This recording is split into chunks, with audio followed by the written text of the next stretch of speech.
Okay, you guys getting ready for the tour? So if we were in Israel right now, you would be wrapping up your breakfast, and I'd be yelling at you to get on the bus. Let's go. And Ronny would be on the bus waiting impatiently for you as I herd everybody onto the bus, and then we would no doubt leave somebody behind, and that's happened before. And then they catch a taxi to the first site. So let's go ahead and pray and open up this time and ask God's blessing. Lord Jesus, we want to thank you for this opportunity that we've got here and that we can experience, Lord, this treasure of yours, Lord, the land of Israel.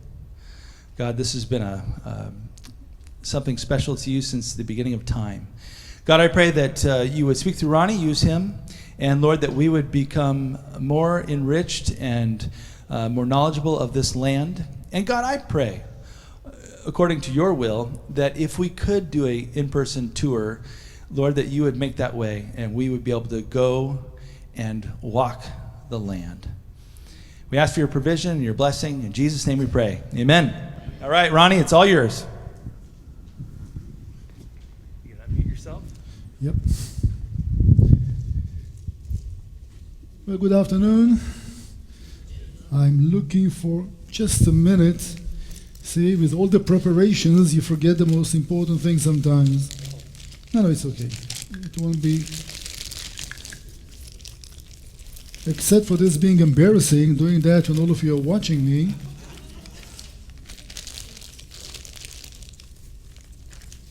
Just a little clicker. Well, thank you for coming back. I was wondering how many of you are going to show up. But I'm glad that you're here, and I know it's going to be a challenge after lunch. Your eyes are a little heavy, so are mine. This will be an obstacle that we need to somehow to confront. To remind you, yesterday we spent our time in Galilee, and we made our way from the central part of the country, Caesarea, Mount Carmel. We visited the plains of Armageddon. We spoke about those layers of civilizations, one above the other. We dedicated some time to understand the Sea of Galilee, how central was that location, which is basically the very heart of the public ministry of Jesus, and Jerusalem, but most everything the Bible speaks about took place in a very small geographical area, the north and western shores of the Sea of Galilee. And then we went to see the sources of the River Jordan.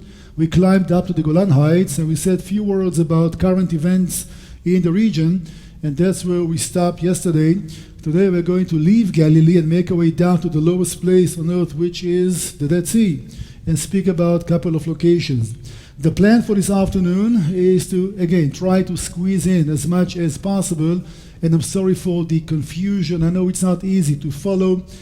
It takes full 8 days in order to try to share with you what I'm trying to condense into such a short time, and therefore let's call it nuggets, all right, nuggets. And if you're interested, there was a lot of reading that you can do and catch up with a lot of information if that's what you're interested in doing. Before we start today, I do want to give you a basic observation, and we'll call it the clash of civilizations. We go back to the days of Judea, in the days of Jesus. We need to understand what went through the country, especially among the Jewish society, because it affected everything that we're going to share today and some parts of yesterday as well. The turning point in what I'm trying to share took place in the 4th century BCE, and there was a major event that's going to change the world. The Greeks are coming under Alexander the Great. And that was a pivotal moment in world's history, because the Greeks came not only as conquerors, that also came as revolutionaries in a way, because they wanted to Hellenize the world, which means they wanted to share their culture with every nation they've conquered. Credit has to go to Alexander the Great. He was the one behind that mission. And what made it so special was, it's the first time it happened. Because if an Egyptian army is conquering Canaan, and we touched on that yesterday, the last thing that you want to do as a conqueror is to invite the defeated enemy into your civilization. You do not invite them to worship your gods. You do not invite them to speak your language, because you are superior, they are inferior. Your God gave you victory over their God. You're not equal, you're not the same. And therefore, to share your civilization with others, that was unheard of until the days of the Greeks. Alexander the Great was on a mission. Well, he was a Macedonian, as you know. It wasn't just conquering. It was also spreading the Greek civilization to everybody that might have been interested. And we speak about an amazing civilization. They worshipped beauty. They focused on logic. They focused on philosophy, on fine arts. Man was the center of creation and everything, and not the gods. We speak about democracy. We speak about human rights. We speak about an assembly making rules and regulations for the people. Zeus did not tell people what to do, neither did Jupiter. And therefore we speak about a philosophy that worships basically wisdom, philosophy, the centrality of man. The gods were there, but they were not really connected to people in the same way that the Jews were connected with the God of Israel. So the Greek advent was a blessing to everybody. It will be fair to say that our civilization today, the Western world, is leaning on 4 pillars. 2 were given to us by the Greeks, that's philosophy and fine arts. 2 by the Romans, law and administration. If you take these 4 together, this is the cradle of the Western civilization. I'm not speaking about religion. And therefore we need to speak about the Greco-Roman world that was fascinating. It was tempting. They brought with them sports, athletics. They brought with them theaters and bathhouses. Now think about a society called the Jews that live a very simple, moderate way of life, and they are confronting something which is fascinating, something which is dangerous. Let me remind you, the lesson of the exile to Babylon, we touched on that yesterday, was don't trust the leaders, get your education, be very careful not to mingle with foreigners because you know your weaknesses. You will not be strong enough to confront a superior civilization without compromising your faith. And now the Greeks are coming. They bring with them an amazing way of life. How are the Jews going to respond to that, knowing it's beautiful, we can really be benefited by some of it, but it's dangerous? So the way that the Jewish world responded to the Greeks is going to create a split within the Jewish society that the Bible speaks about it quite often. If you want to be separated, not to mingle, not to be part of it, you will be called a Pharisee. And Pharisee means basically the one who is separated. Even the country's topography assisted people because the Greek civilization is occupying the valleys. That's where the big cities will be built. And the Jews lived on the mountains. We said it many times yesterday. You can isolate yourself if you want, not to be affected or infected by the Greek way of life. So if you think that you're not strong enough to confront that, why give them a chance to reach you? I'm just going to be separated. So the lower classes of the Jewish society will be categorized as Pharisees. But then there was the aristocracy, people that wanted to be part of the world, because the Greek world offered opportunities. If you know the culture, you know the language, you can have markets all around the Greek world. And if you're a wealthy person and you're a businessman, you want to have access to these markets. But you need to be educated, you need to speak the language. Does the Bible tell us, thou shalt not live in a nice house? There is such a commandment? No. Does the Bible say, thou shalt not have a nice mosaic floor in your living room? Is there such a commandment? You see, we can embrace some principles from the Greeks and then the Romans and live by them without touching religion. I can have a nice mosaic floor without worshiping Zeus or Jupiter, and therefore the upper classes will be called Sadducees or the Herodians, which means those that wanted to be integrated into the Greco-Roman world.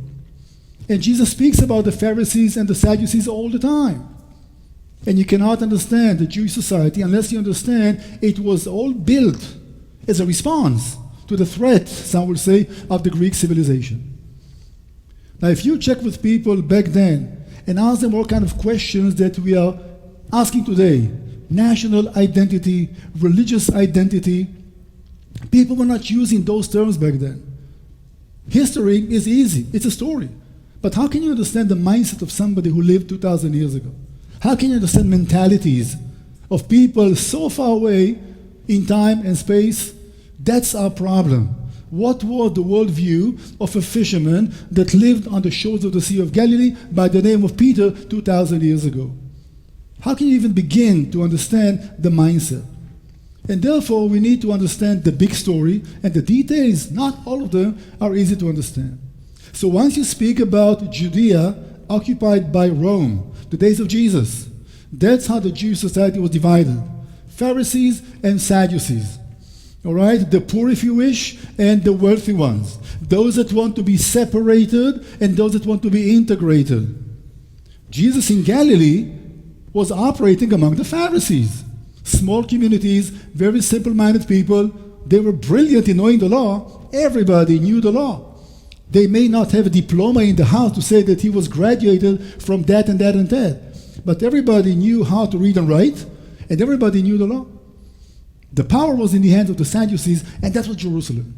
But there was another group, a group of people that will call themselves the Zealots. One of the disciples of Jesus was Simmon, the Zealot. And who were the Zealots? It was a Galilean group of Jews that had an opinion that only few people shared. It's not enough to be free to worship the Jewish religion. We want to be independent also nationally. Because if you had a chat with a Pharisee and asked him a question, "Sir, ma'am, are you content with Rome's occupation?" What kind of stupid question that is? The answer will surprise you. I don't care about occupation. As long as the Romans give me religious freedom, as long as I can worship my God without Rome intervening, I'm content.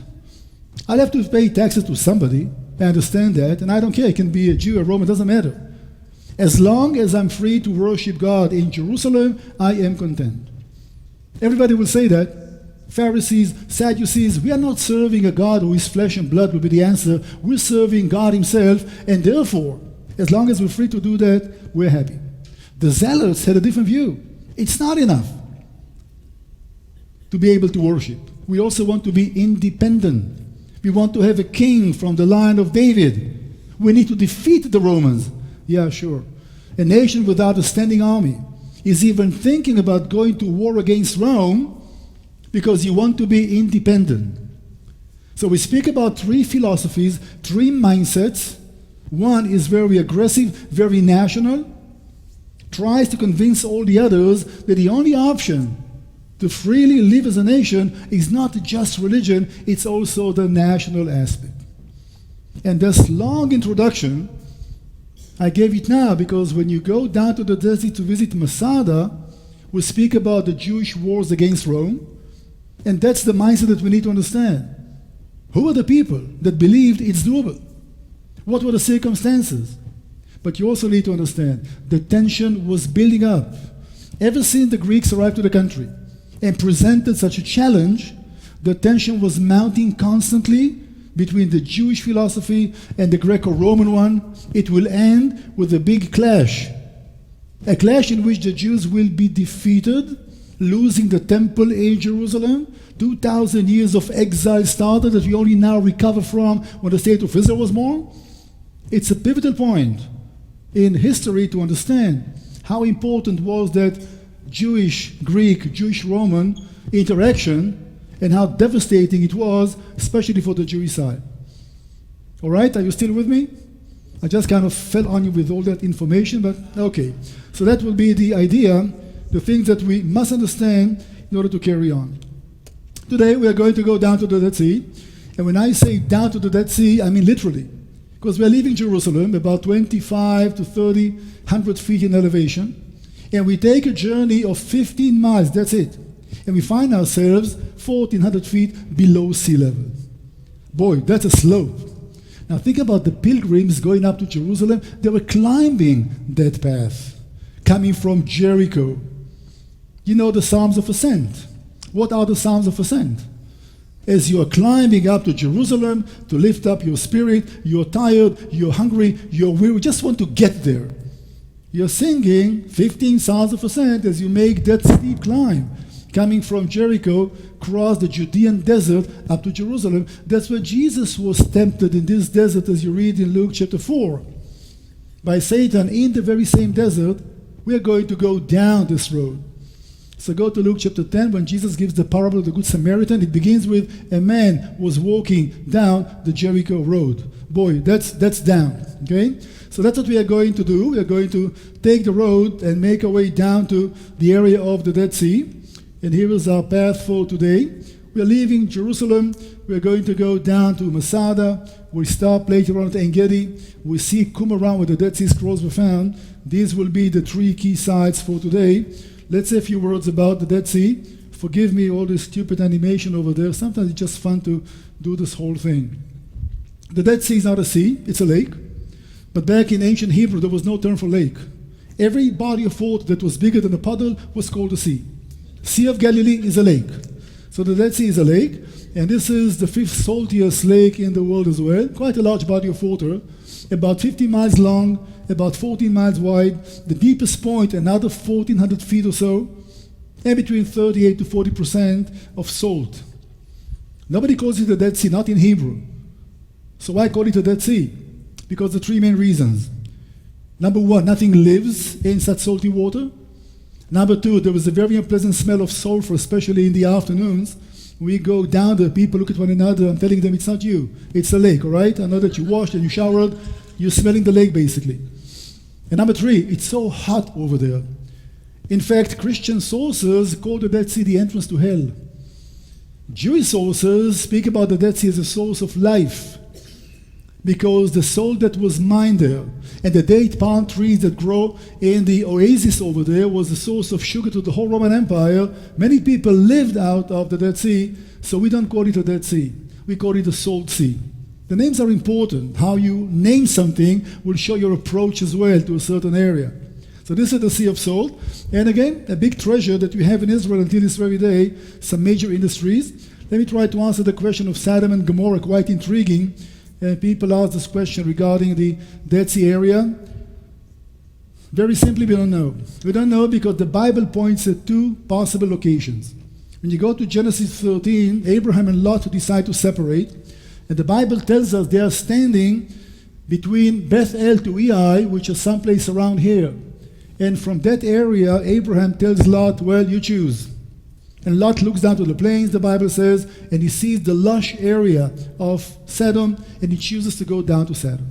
But if you are standing, as Genesis 13 tells us, someplace around here, the only lush area down below you is the oasis of Jericho. And therefore, based on Genesis 13, we need to look for Sodom and Gomorrah someplace in the Jericho area.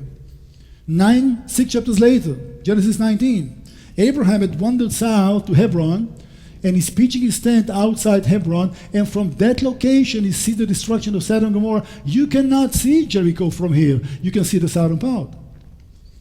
And therefore Genesis 19 is suggesting that maybe Sodom and Gomorrah were down south and not up north. We don't know. But we know this in Genesis 14. After Abraham is rescuing Lot, his nephew, that was abducted by the 4 kings, and he was in Sodom, he's making his way back to the mountains.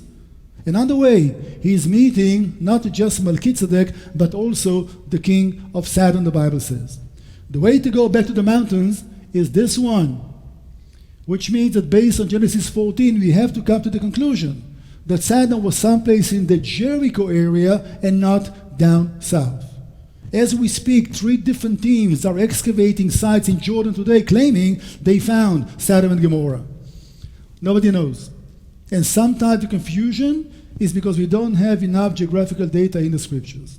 So enough with that, and let's get to the more important stuff for today. We're going to speak about Masada. I'm taking a sidetrack for a minute.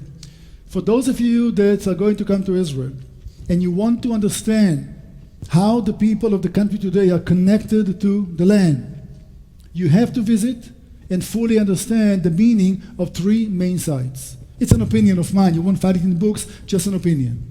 Masada will tell you the national story. We embrace Masada's example as a national narrative. This is our Alamo, or something different maybe for the Americans. The second one is the Western Wall. The Western Wall will tell you the religious story. But you must go to see the Holocaust Museum, because without the Holocaust Museum, you'll miss the most important part, why there must be a national home for the Jewish people. So these are the 3, to my opinion, the people need to see to understand the Jewish part of the story. So we start with Masada, means a fortress, and the time will take us back to the days of the Romans, as we mentioned many times, the days of King Herod, the builder of Masada. The tension is mounting between the Jews and the local Greeks and the Romans. A big fire is about to come, and that will be the Jewish wars against Rome. Just to show you how Masada looks like, it's a mountaintop that has an oval shape. Oh, come on, move. It's a mountaintop that has an oval shape. There's no doubt about the location. It's not a traditional place, as you understand. And that place was selected by King Herod the Great to be the largest fortress that he built outside Jerusalem. Everything you see down there, most of it is not reconstructed. That's how it was found. It was a palace, it was a fortress, a place of refuge that Herod built for himself, because the man was so unpopular that Jerusalem, his capital, was not safe for him. So sometimes, in times of unrest, you need to find a hiding place. That was the idea behind Masada. But he could have chosen any mountaintop in the area. Why this mountaintop? You'll see in just a minute. It was crossing and commanding a very important road. Look at the desert. There's nothing there. So you want to build a palace and a fortress. What about water? What about food? Well, you don't see the whole picture. Masada is indeed a major desert, but only 10 miles away. On the mountains of Hebron, Bethlehem, Jerusalem, 25 inches of rain every year. Land is very lush, abundant with food. If you know how to catch the flash floods, and the Romans knew how to do that, you can live in the desert. So they were using very sophisticated technology in order to build and in order to live in the Negev, in the Judean wilderness, and that's the one that we just saw. I'm missing one to show you. I'll show you in just a minute. Okay? All right. Let's listen to the words of wisdom. Hot time shalot. Okay. That was my director. We are standing on top of Masada, very close to the shores of the Dead Sea. This is the national site for the State of Israel today, and the State of Israel today is connected to the story and the message that we would like to deliver. But historically, the story goes back about 2,000 years in time. The days of King Herod the Great, the mighty ruler that was a proxy of the Roman Empire and built 7 fortresses in the desert. The reason for constructing those were places of refuge. Herod was not secured in his own capital in Jerusalem, and just for a rainy day, he had to have some places of refuge, and since everything was done Roman style to impress Rome, Masada was built as a palace, as a fortress that was definitely Roman style. We don't even know if he ever visited the place, but he was the man behind the project. Why right here? A couple of ideas. Number one, there is a land bridge that crosses the Dead Sea to the other side.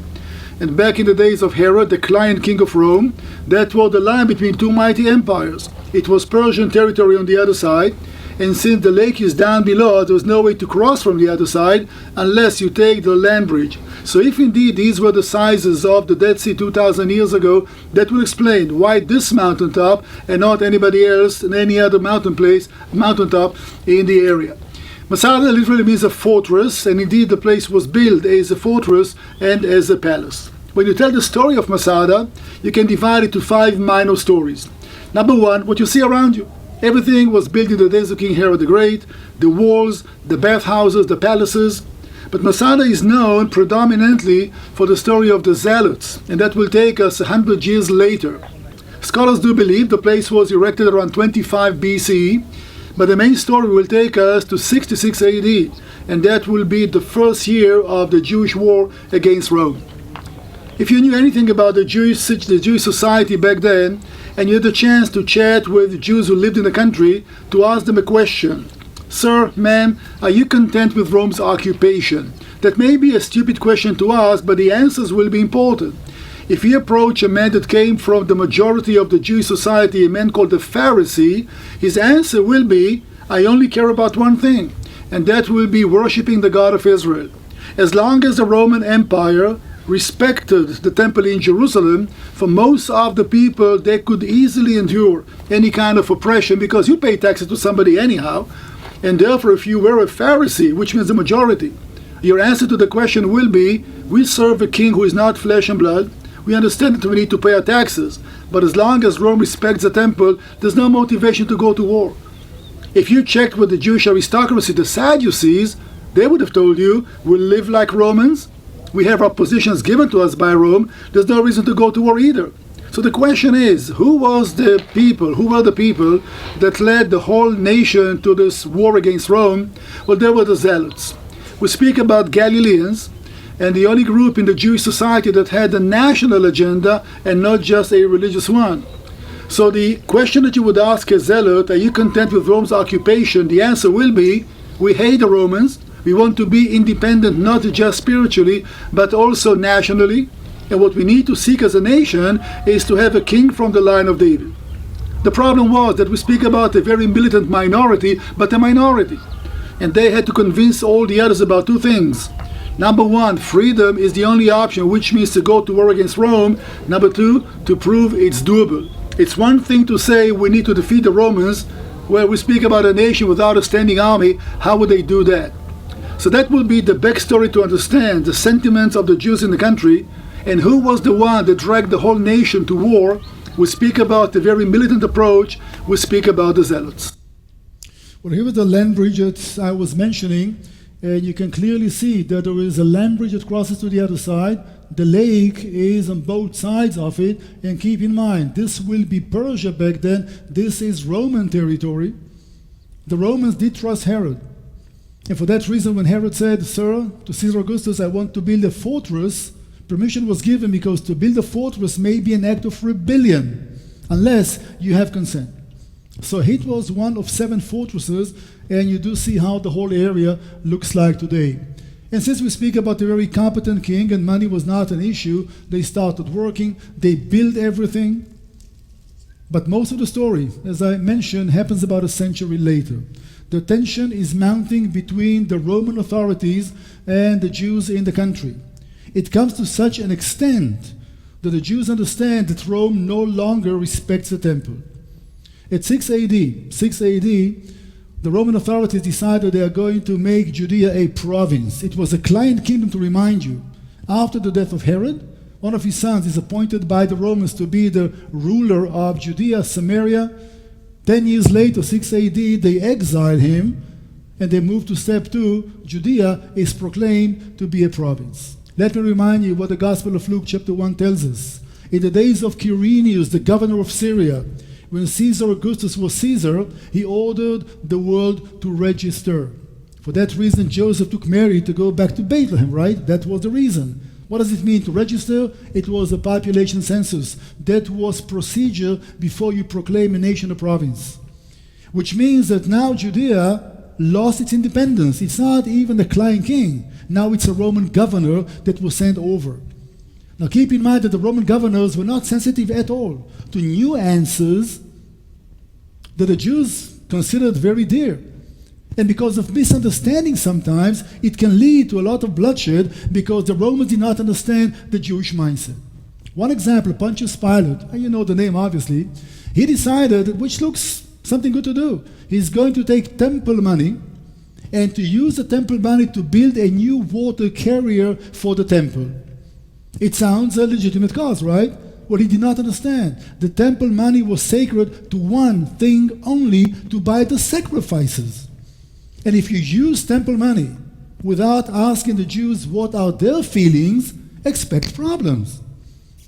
A Roman legion will not move without their banners. The banners have images on them. You bring your garrison up to Jerusalem and you carry a banner with an image on it, expect unrest. So it wasn't provocation, it was a misunderstanding. But from the Jewish perspective, they begin to understand Rome doesn't respect the temple anymore. The Zealots are happy. That was the mindset they tried to establish to begin with. We have to go to war because Rome doesn't respect the temple. So proclaiming Judea a province and having Roman governors sent over is making things a lot worse. Not because it was Rome's policy, it was the governor's policy. To be sent to Judea was a nightmare. You can't really live like a Roman in Judea. It was a position that nobody wanted, but it was an opportunity. And the mindset was, okay, they sent me to Judea, how can I come home richer than I came? What do you mean richer? Where was the money? Where was all the sources of in the temple in Jerusalem? Which means if you create some kind of a provocation and the Jews are responding by rioting while suppressing the riot, the temple treasury is open. In other words, people begin to understand that Rome doesn't respect the temple. One thing leads to another, and at 66 AD, the war breaks out between the Jews on one side and the Roman army. And that will be the point in history that we did not recover as a nation until this very day. Masada will be the heart of all of it, because when Masada was built, Herod placed in the storerooms over there 10,000 body armors, weapons, ammunition. You want to go to war? That was the main arsenal. Josephus Flavius, the Jewish historian, tells us that a group of zealots went down to Masada, 66 AD. It was occupied by a small garrison. Somehow they conquered the place. They took all the weapons to Jerusalem. The war started. So in a way, the trigger, the first act of violence that will lead to a big war, started in Masada. So the war now is in Galilee, in Jerusalem. Nothing happens in Masada yet.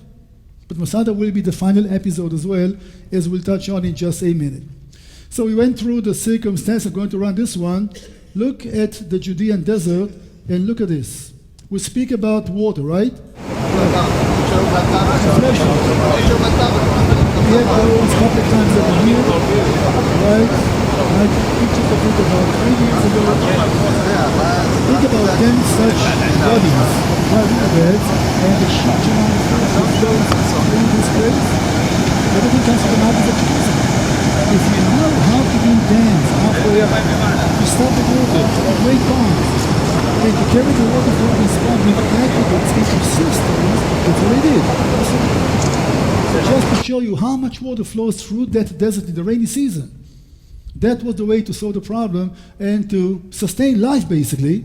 You know what? Centuries later, Christian monks will use the same technology to build more than 100 monasteries in the same desert, because you want to be isolated. You don't want to mingle. So that's what made that possible. And of course, if you want to build a fortress, you need to bring some food. So, as we saw, the water problem was solved. What about food? It's not just that there was a market garden on top. That would not be enough. But it's the desert. Everything is so dry here, every food will last for a long time. And you're the king. All you have to do is give a command and everybody obeys. So food was brought from the mountains of Jerusalem and was kept in 14 public storehouses. That part of what was stored here were body armors, 10,000 of those, but lots of food as well. So there's no problem with food, no problem with water, no problem with building material, but you still need to have the motivation and the skills and to do it right, as Herod indeed did.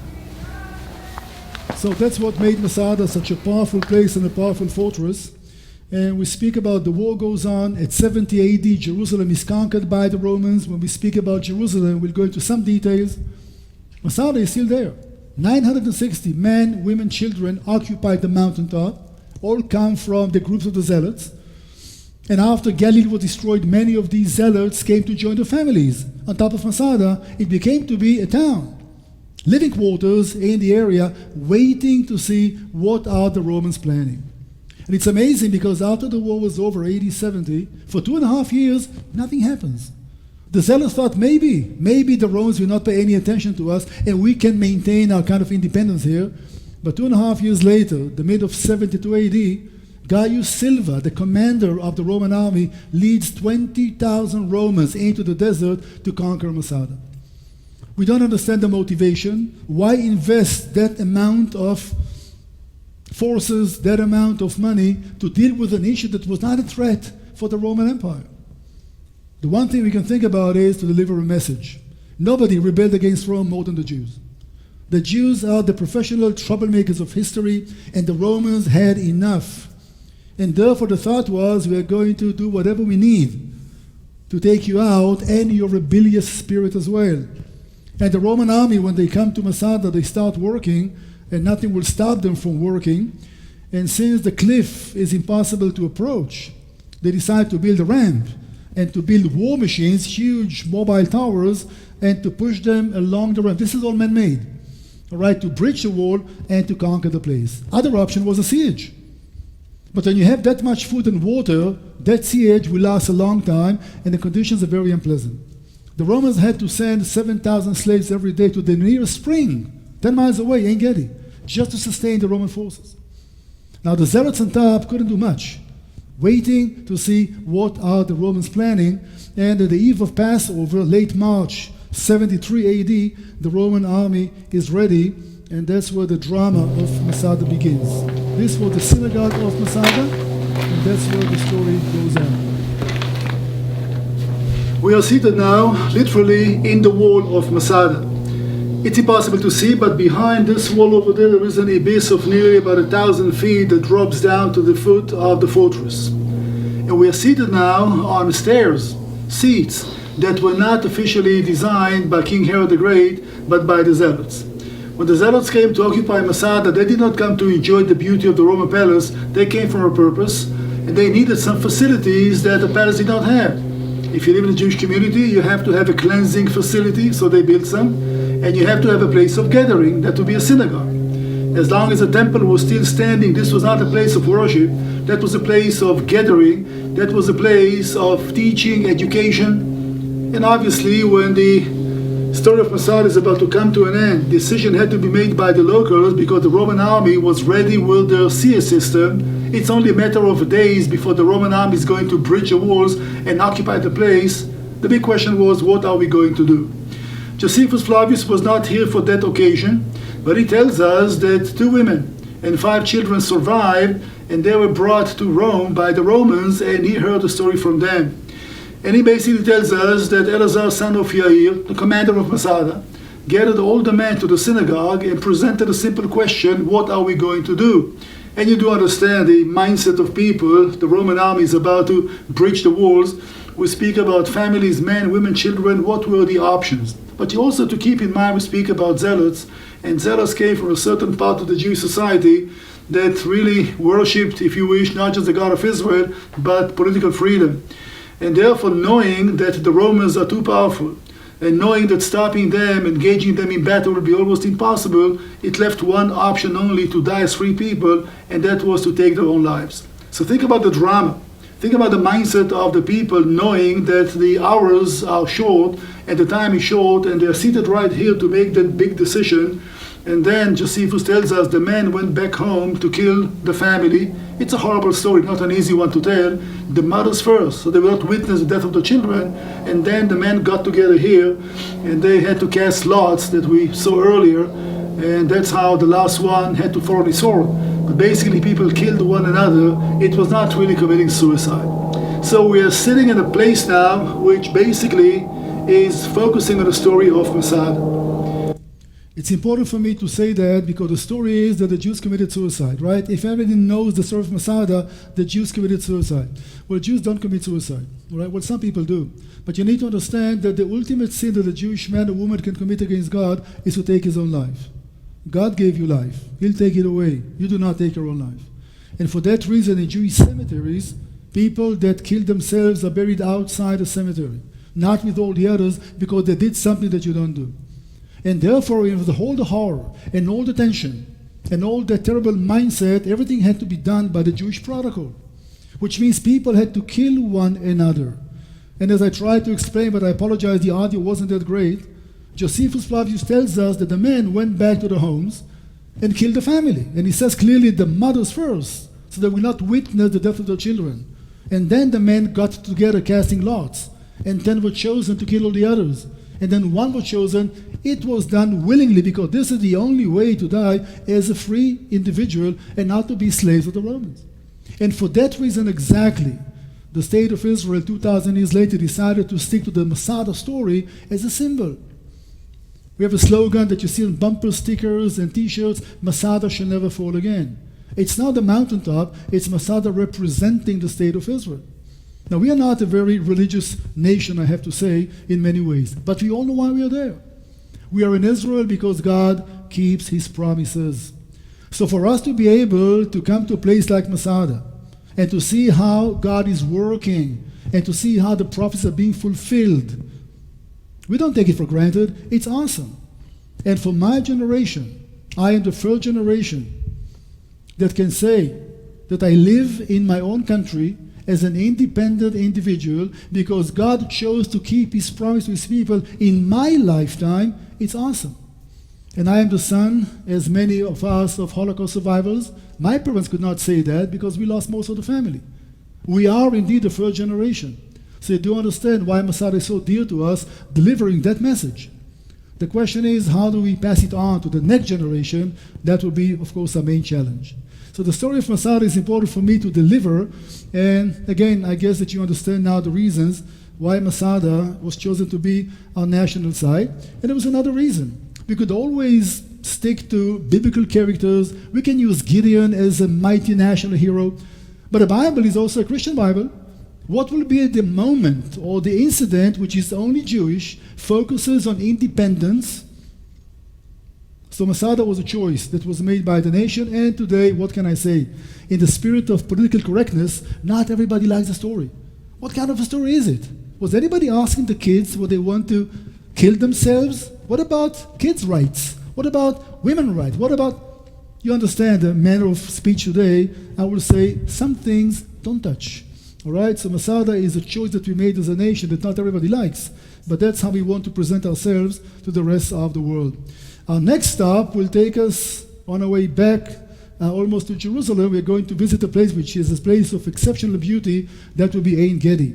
Ein Gedi means the spring of the young goat, and we are still in the Judean desert. When you see fresh water running through such a wilderness, it's always a nice sight to see. But the Bible tells us something amazing about Ein Gedi in 1 Samuel 24. There was an encounter there between a young rebel by the name of David. I'm looking from Saul's perspective, right? And the king.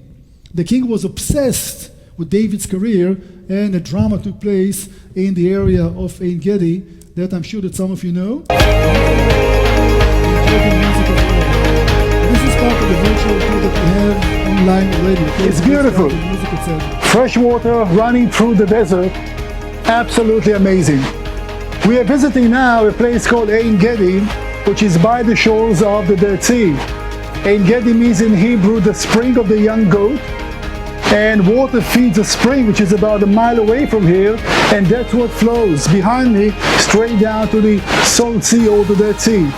We are in the Judean wilderness right now, a place of refuge to a lot of people wanted by the authorities, and maybe David is the most famous one, but not the only one. This place is known in the scriptures.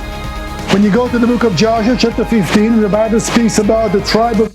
I'm sorry, but again, the quality of the audio, so please forgive me, all right? We'll just stop it right now. I can hear that. Anyhow, here's what the Bible says. The Bible says that David, a young fugitive, was hiding in the desert, and Saul led the 3,000 chosen men to try to find David. It happened more than once, and the Bible tells us sometimes Saul was that close to catch David, and then a messenger came and told the king the Philistines invaded the land, and Saul had to stop his pursuit. David was saved time after time after time. But the climax of it was in the area of En Gedi. It's obvious why people will go to seek shelter over there. There's water. The problem is, if there was water, you're vulnerable because all your king had to do is to leave part of his army on the few water sources in the desert. Sooner or later, David will have to come down to the water holes.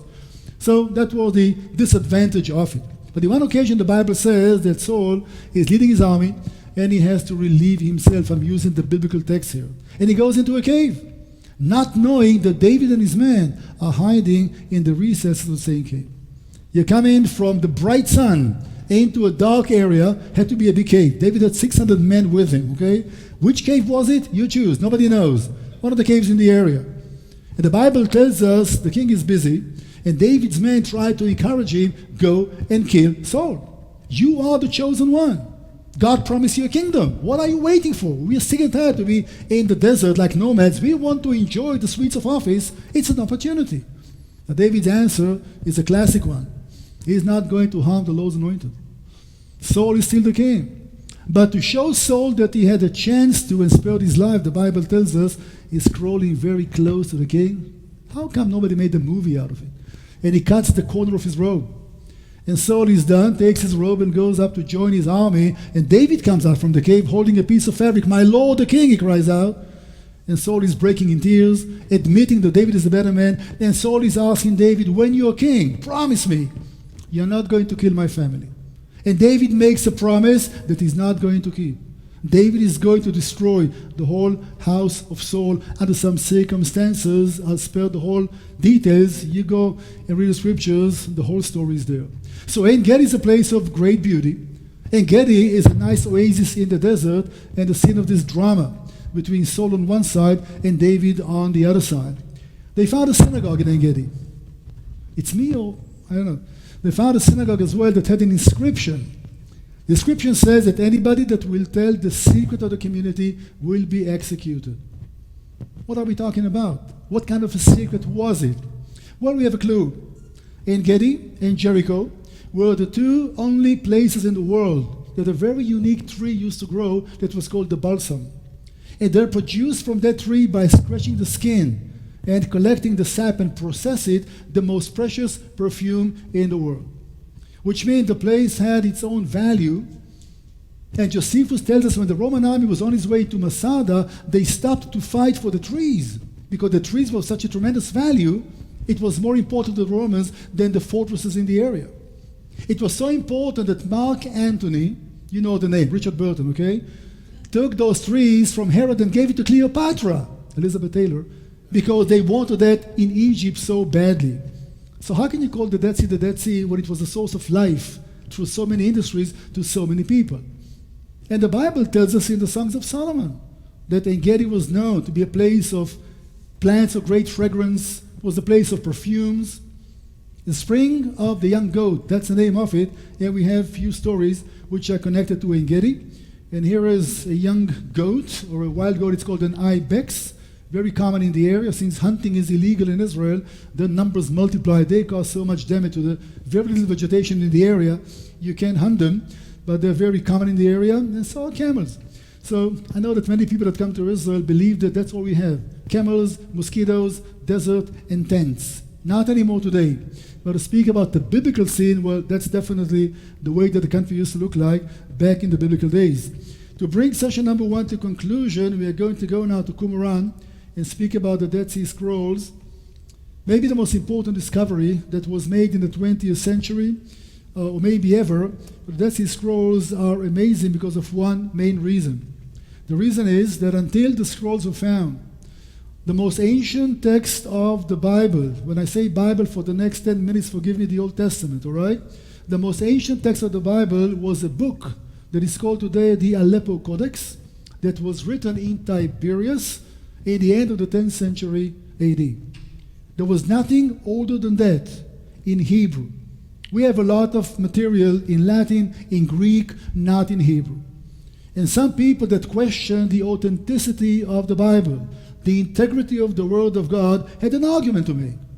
The argument was, where is the guarantee that what we read today is indeed authentic? The most ancient that we have is only 1,000 years old.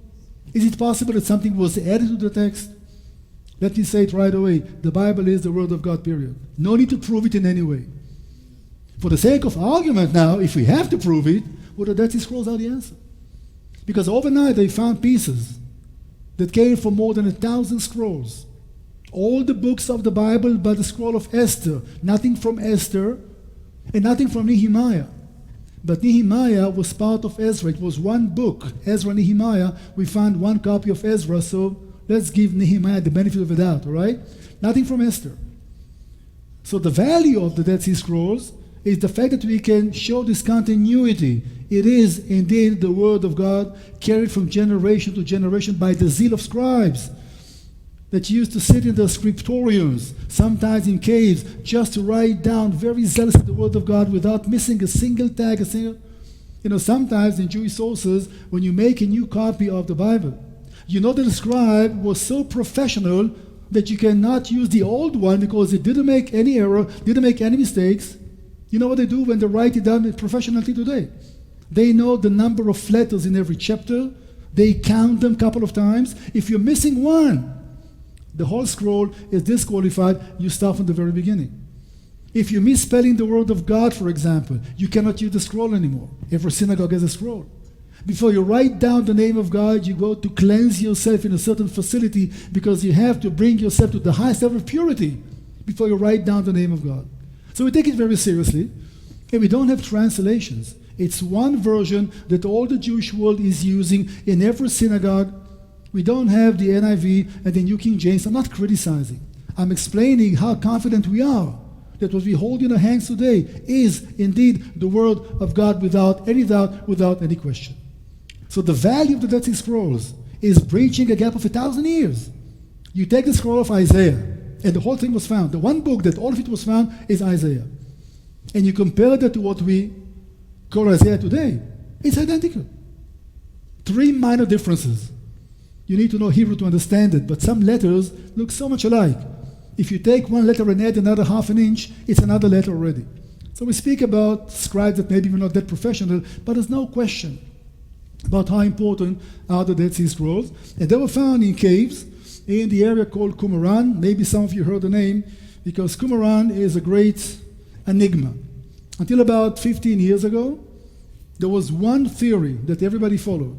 The Dead Sea Scrolls were written by a group of people called the Essenes that lived in the area of Qumran. They are responsible for the production of about 1,000 scrolls that were found in the area.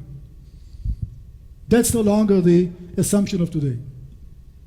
It looks like the scrolls were not written in the site called Qumran, not by the people called the Essenes, but all those questions and debates are not challenging the most important thing, the authenticity of the Dead Sea Scrolls. They were able to identify 150 different styles of handwriting, which indicates 150 different individuals. How many scribes were there in Israel in every given moment? Maybe a handful? So who wrote those 1,000 scrolls in one small area? And therefore the theory, if anybody did some studies, that's what you find today in literature, is that the people who are called the Essenes wrote the Dead Sea Scrolls by the Dead Sea is incorrect. We don't know where they were written. We don't know by whom. We know the age, we know the authenticity, and we should be happy knowing that beyond any doubt. They found 20,000 pieces of parchment. Some are that little, and the longest one is 24 feet long. They found books, not just from the Bible, the books of the Apocrypha. Most everything is written in Hebrew, Greek, Aramaic, and 7 scrolls in the language called the Nabatean. Nabateans were nomads that were roaming through the Sinai Peninsula. Why write anything in Nabatean, the word of God? Was somebody trying to evangelize maybe? Or to convert the Nabateans? You don't know. All the scrolls are written with black ink, 4 with red ink. Why? We don't know. I have a whole list of questions that I can say we don't know. But that is beside the point. That's not the main thing. The main thing is how authentic are the Dead Sea Scrolls. And just to try to summarize that, if you bear with me and if the audio is of a decent quality, let me just, I'm watching the clock, right? Let's see how that works.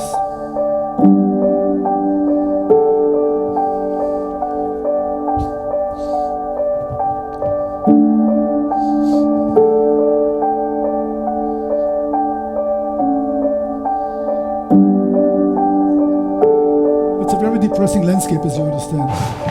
The site of Qumran is an historic and an archaeological enigma. Many questions that arose during the excavations we cannot really answer.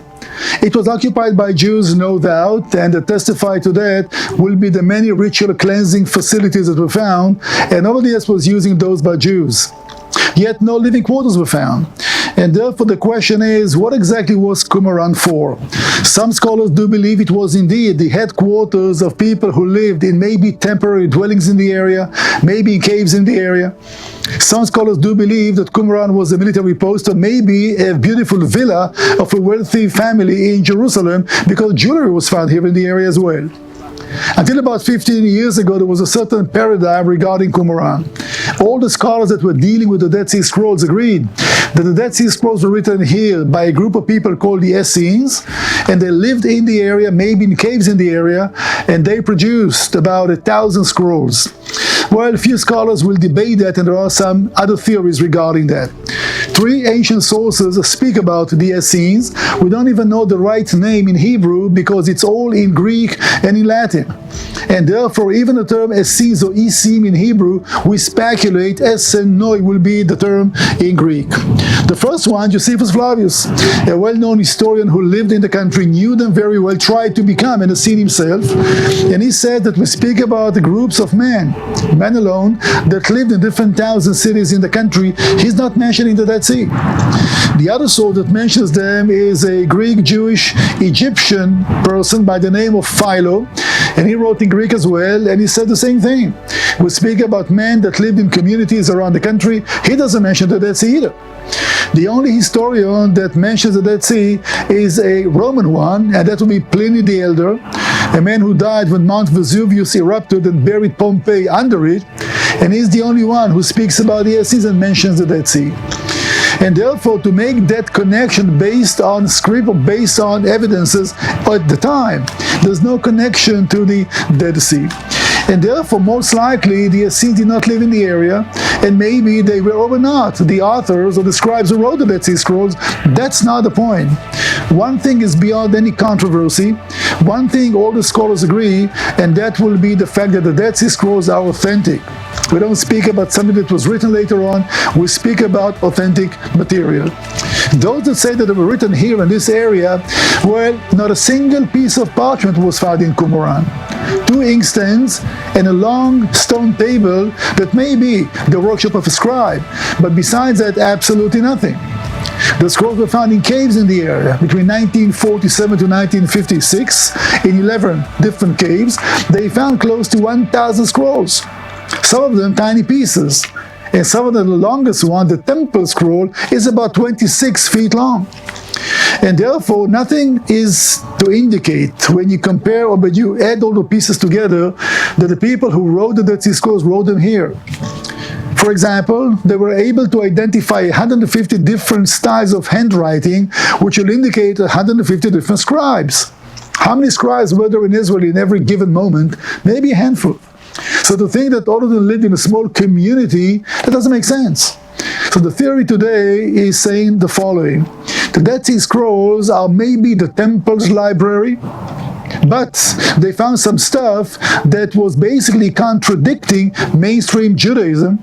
They found some literature that will be considered heresy, so to think that that was written in the temple and stored in the temple doesn't make sense either. So we have to come to some conclusions, knowing all too well that these are speculations.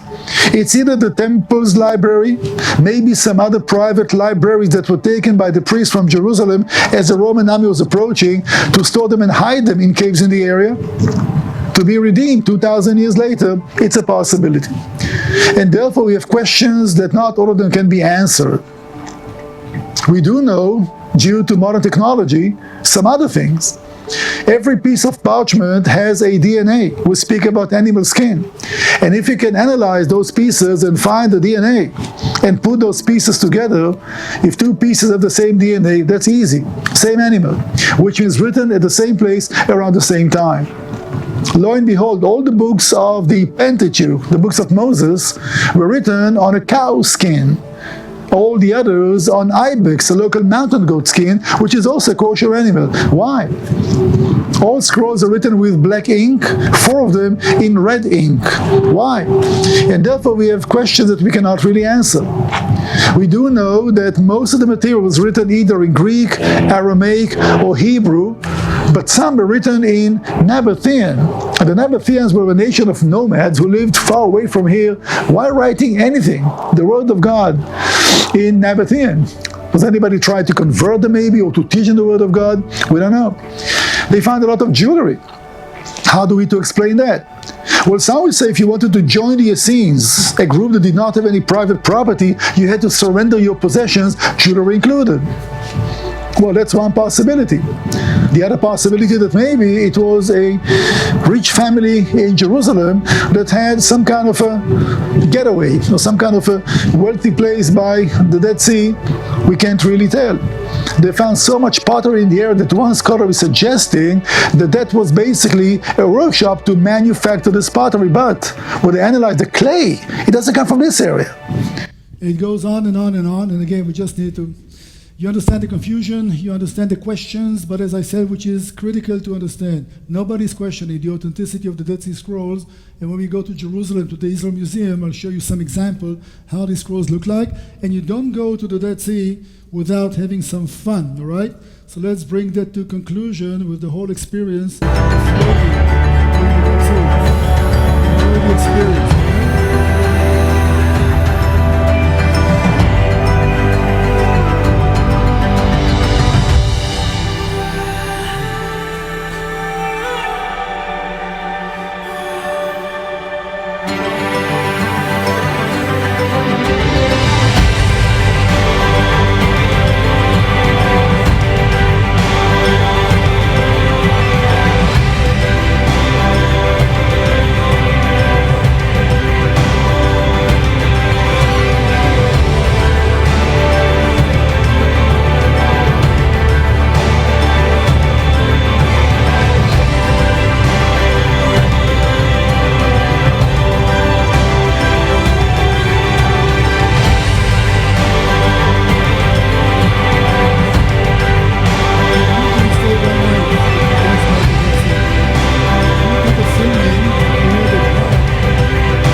Okay, folks, the next session will take us basically up to Jerusalem, and that's what you see in front of you from Psalms 122. We're going to dedicate 3 full days, right, to speak about you in details, and we'll do that in the same manner, nuggets, pieces, we blend them in. Won't be easy to follow. Time. 3 o'clock, if you please be seated at 3:10. I'll try to dismiss you by 5:40 the latest. I mean total, the whole thing. Go, do something, drink, go to the bathroom. So please be back on time so we can proceed.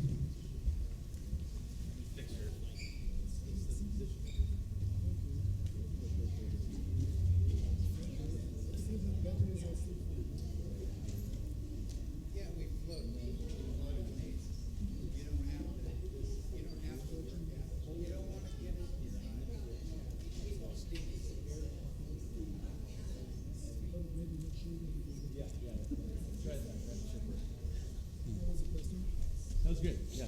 I just, well.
questioning the body using some of the symbol because of this political correctness. And I understand maybe part of it.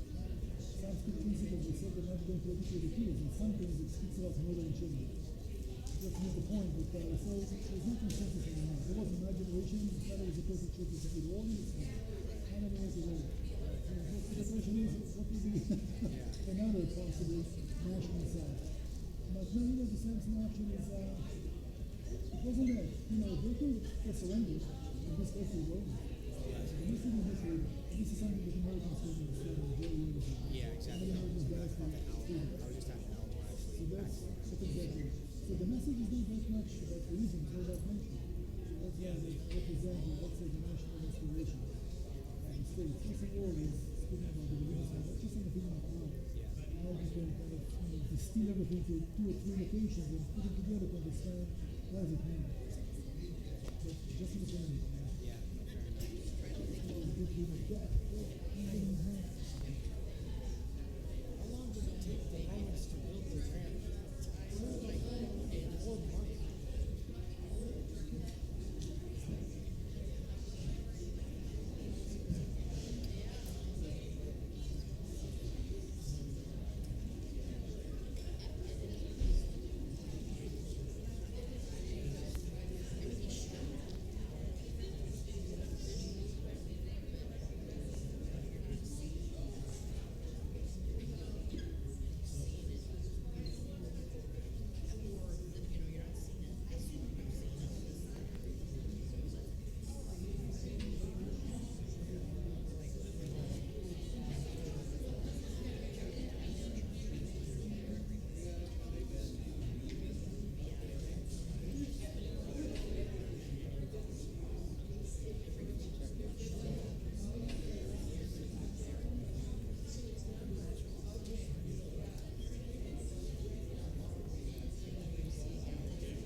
Okay, folks. Check, check, check.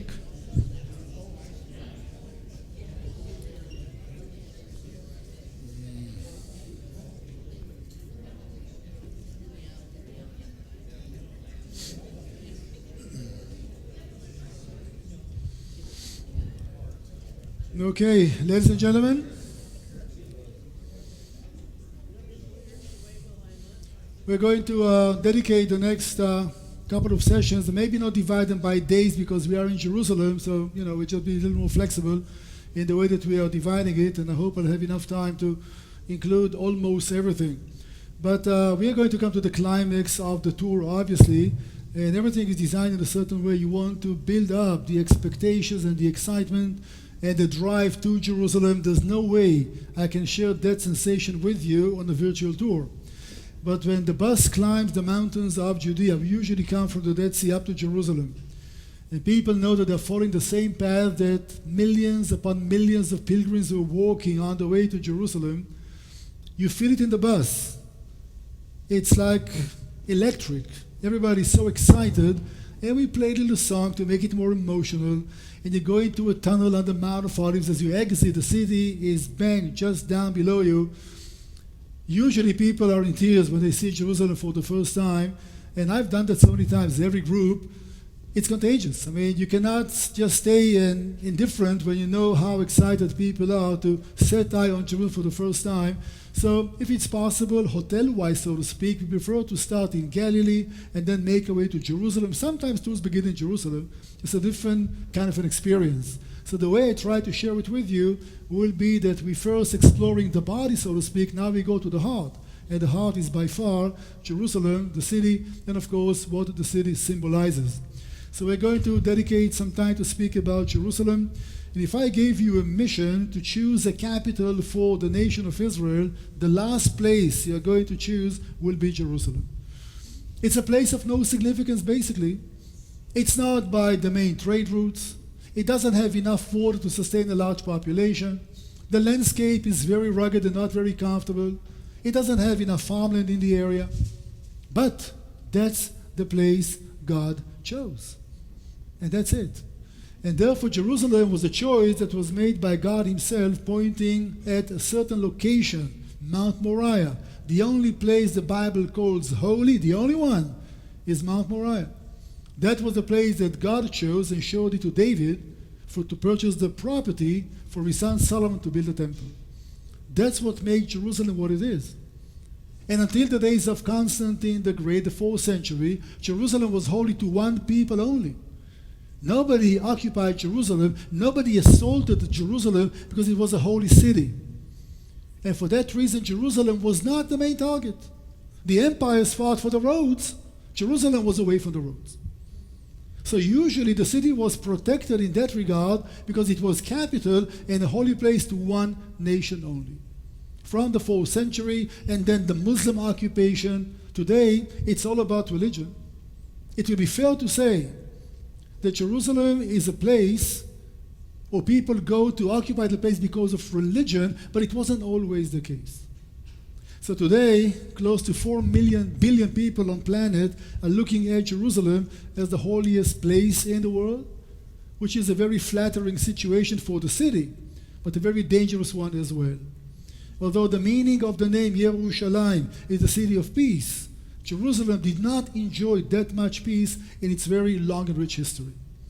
And today, maybe more than ever before, it is indeed a stumbling stone, a cup of trouble. Go to Zechariah 2. The prophet speaks about Jerusalem to be the heart of a huge controversy, and maybe today more than ever before. But today, the way that we see that, we live in a generation that Jerusalem is once again capital of an independent Jewish state. Looking for miracles? Well, here is one, and not the only one. So Jerusalem is experiencing a new phase, a new era in its long history that we believe is going to last forever. We believe that we are there to stay because that's what God promises people. So we see the regathering, and once again Jerusalem is the largest city ever. It was a small town back then, to number about 1 million people, the official capital of the state of Israel. Not everybody agrees, I know. But you need to understand the sentiments. You need to understand the excitement. You don't have to be religious, and many in Israel are not religious, to understand the value of the city as a symbol. The problem is, it's not really something that there is a consensus about Jerusalem among the Jews in the country. Some people will question, is this indeed should be the capital, and maybe we should totally separate politics from religion, etc. I can understand that. But Jerusalem has a major story, and we're going to dedicate at least some time to try to understand that. And let's start with a short video. And we start with Mount 2. That's Mount Calvary. This is going to be the end of our tour as well.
into the temple's area.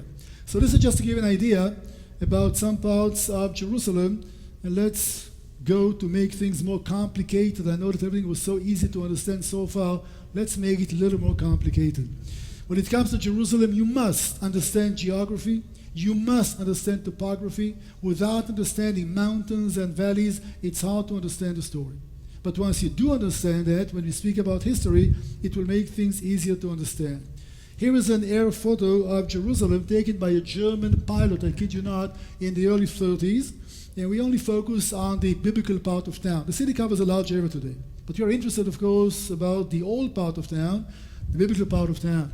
What you see in front of you basically is the Kidron Valley, all right, the Valley of Jehoshaphat, according to the book of Joel chapter 3, a place of judgment for the nations. On the right-hand side of it will be the Mount of Olives. It's a big mountain range, and you see the names in just a minute. This will be Mount Moriah, starting at the city of David, and goes all the way to Mount Calvary, which is the geographical top of Mount Moriah. All of this is Mount Moriah. And then we have what we call the Central Valley, and we have the Valley of Gehenna, which means hell in Hebrew today. The prophet Jeremiah called it the burning place. That's where King Manasseh, his son Amon, were making sacrifices to the Canaanite gods, sacrificing human sacrifices. So Jeremiah called it the terrible burning place, the Hinnom Valley, or Gehenna, which means hell in modern Hebrew. That will be the city's topography. It's hard to see from here, but Jerusalem is surrounded by higher mountains. When you're making your way to the city, you can't see it. It's not on the mountaintop. You need to climb from every direction that you're coming, and only once your feet are standing on the mountains around Jerusalem, you see the city down below you. Now that's weird. You would assume that you can see Jerusalem from every corner in the country. It's always up there. No, you're wrong. Topography serves a very important purpose, as you will see later on. You're climbing literally in faith because you do not see the destination of your pilgrimage. You need to come to the mountaintops, and then you look down to a huge natural arena, and the city is down below. Which means when people came to celebrate, they could celebrate seated on the mountains all around, because the routine was, as long as you have an eye contact with the temple, it's kosher to eat the Passover, it's kosher to celebrate the holidays. So think about Jerusalem as a huge natural arena, and people are seated like audience and watch the show. And what was the show? The priest officiating on the floor of the temple, which would be down below you. So without the topography and how important that was, it's hard to understand. Now keep in mind, all those regulations in the Bible are given in the Torah. The nation was still in the desert. 40 years walking through the desert, you receive the law, and then you go to Jerusalem, you need to practice it. It's not the same landscape.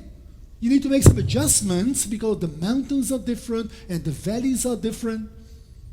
The red cow, the holy cow, I did mention that to you yesterday. Where do you offer it? Well, the Torah tells us, but it tells us about the desert landscape. Jerusalem doesn't look like the desert. So you don't understand the adjustments that had to be made just to fit the rituals to the new terrain. It's mountains and valleys that you don't find in the desert when the law was given. So these adjustments were part of the traditions and the commentary that was made on the Word of God to make those amendments, if you wish, between the Torah and the new landscape, which is Jerusalem. So this is important to understand, otherwise it's hard to understand the whole story. Let's bring up the names now. The Kidron Valley, and then the Mount of Olives, the Hinnom Valley. We spoke about the mountain ridge. And let me just name those mountains because the names are important. Number one, we speak about the Mount of Corruption, the Mount of Shame, the Mount of Abomination. When Solomon was king, he had a lot of wives and concubines, as all of you know. And when they came to reside in the city, they brought with them images of the native gods as well. And Solomon built temples, the Bible says, to these gods. Chemosh, the god of the Ammonites, and Milcom, the god of the Moabites, and all the others. And he built those temples on the mountain overlooking the city of David, which means the temple was located here, the temple of God. And above that were the temples of these pagan gods. Horrible. And these temples existed through the whole time, the whole reign of the kings of Judah. Some good kings, Hezekiah, Uzziah, nobody dared to touch those, which means a lot of the local Judeans were worshipping these gods. Usually we say that Israel was the kingdom of the sinners and Judah was the kingdom of the righteous. Nonsense. If you go king by king, many of the kings of Judah were totally evil. Josiah was the king that destroyed those temples. Josiah is the only king the Bible has nothing negative to say about. Josiah is only credited. What gave him the credit is destroying those high places that Solomon was building. So for that reason, that mountain will be called the Mount of Corruption, the Mount of Abomination. The Mount of Olives and Mount Scopus, to scope means to observe, like a telescope, to observe from a distance in Latin. So these are the three peaks which will make the whole ridge called the Mount of Olives. So think about two mountains, Olives and Moriah. One is above the other. The deep Kidron Valley is separating the two. And the whole town is arranged almost in three pairs, if you wish. The Mount of Abomination above the city of David, Mount of Olives above Temple Mount, and Mount Scopus above Mount Calvary. Maybe this is an easier way to understand the structure that you see in front of you. And if we zoom in now, you can see the city of David, even from closer. We speak about a long, narrow slope sandwiched between the Kidron Valley and what we call the Central Valley. That's where the story begins. It begins there because of one main reason, that's where the spring flows. And as we said, you have to build your town on the one only water source, no rivers in Jerusalem, one spring. It's called the spring of Gihon or Gihon, and that will be the main water reservoir. The name is confusing because when you read about the Garden of Eden, in the book of Genesis chapter 2 verse 10, it's an area watered by 4 rivers. The Tigris and the Euphrates, the Gihon and the Pishon. Is that Gihon that waters the Garden of Eden the same one as the one in Jerusalem? Nobody can answer the question. I'm just mentioning that coincidence, if you wish, of 2 water sources which have the same name, right? The one that waters the Garden of Eden and the other one which is the water source of Jerusalem. Let's speak about the sources of knowledge. What is it that we know about Jerusalem? Well, a few things which are quite intriguing. Of course, we meet the city in the Bible when Melchizedek is the king of Salem the first time that the town is mentioned. But Jerusalem has a longer history under the name Salem and under the name Jebus. It was only called Jerusalem from the days of David. In fact, when the Bible speaks about the judges, the name is used already. So Salem, Jebus, Jerusalem, Zion, City of David, all these names are basically pointing at one location, which is a long, narrow hillside, the slope of Mount Moriah. I'm sorry, it's still doing all kind of buzzing. I didn't shave this morning. Maybe it's scratching my...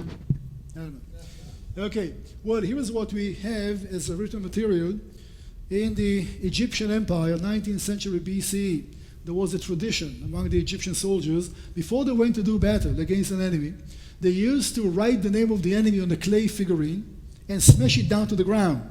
It was called the execration text, hoping that that's what will happen to the enemy in the battlefield. And they found those huge pile of pottery, And the name Jerusalem appears there, which meant that Jerusalem was important enough for the Egyptian pharaohs to send an army away from the trade routes in the very heart of the hills for some reason. In the 14th century, they found the whole archive of the Egyptian Empire, the Foreign Office. It's called the Tablets of El Amarna, 381 tablets. Pharaoh is corresponding with kings that were subjects, including the king of Jerusalem. So we know that Jerusalem, before the days of David, was a well-established town. It had professional diplomats. It was well integrated in the region. We speak about trade. The fact that you find written material in Jerusalem, 14th, 15th century BCE, will point at a very skillful and a very learned society. We read about Jerusalem in the Bible for the first time in the book of Judges. The Bible speaks about a city that was conquered by the tribe of Judah. And the question is, if the tribe of Judah conquered Jerusalem, why did David have to conquer the same place 400 years later? You see my point? You go to Joshua chapter 12, there is a list of 31 cities conquered by the tribes of Israel. Jerusalem is on that list. So was the city taken or was it not? Let me make a suggestion. Since you speak about nomads coming from the desert, the Israelites, they were not accustomed to an urban way of life. You do not understand what does it mean to live between the walls. How do you change your lifestyle so rapidly? So places were conquered but were not occupied. And if the town was not occupied, the local Canaanites who fled from the Israelites will come back to reestablish themselves in the city. So yeah, Jerusalem was taken, but for some reason the tribe of Judah decided not to inhabit the town. So we found that a Canaanite city, a Jebusite one, centuries later on, and David has to fight for it.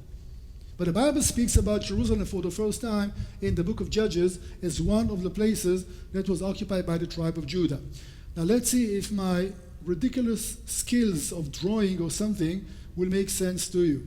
It's very important to note, and you see that in a short video later on, about the mountains around Jerusalem, all right? That the city is lower and the mountains are above. And just to summarize, so to speak, what we shared so far, and to see that the city itself is based on two hills. This is Mount Moriah, this is the upper city, the valleys, and the mountains on both sides, which are higher. Well, here is a plan for our first day of touring in Jerusalem. And as I said, the city is big. We're going to focus on the biblical part of Jerusalem, the area of the old city of today, and the Mount of Olives, etc. And you do see some names over there that you are familiar with. That will be our route for today. And as I said yesterday, you're very lucky to be seated here and not actually walking, because the mountains and the valleys go like this. It's quite a challenge, and sometimes we need to tell people in advance, ma'am, sir, if you start walking, there's no coming back. So just look at the landscape, because once you start walking to say, I'm sorry, I need to go back, you're not going back. We started walking. You can roll all the way down to the valley, but we're not taking you back. And we have to deal with those issues time after time, because people do not appreciate the physical effort. I cannot tell people, don't come with me. I can try to give a description what to expect, and it's your decision. And sometimes we have to call ambulances. I'm sorry, but it happens as well. 38 years of doing that, statistically that may happen. So we're going to start with Mount of Olives. We're going to make our way down along the Palm Sunday Road. All right, we speak about the triumphal entry of Jesus into the city.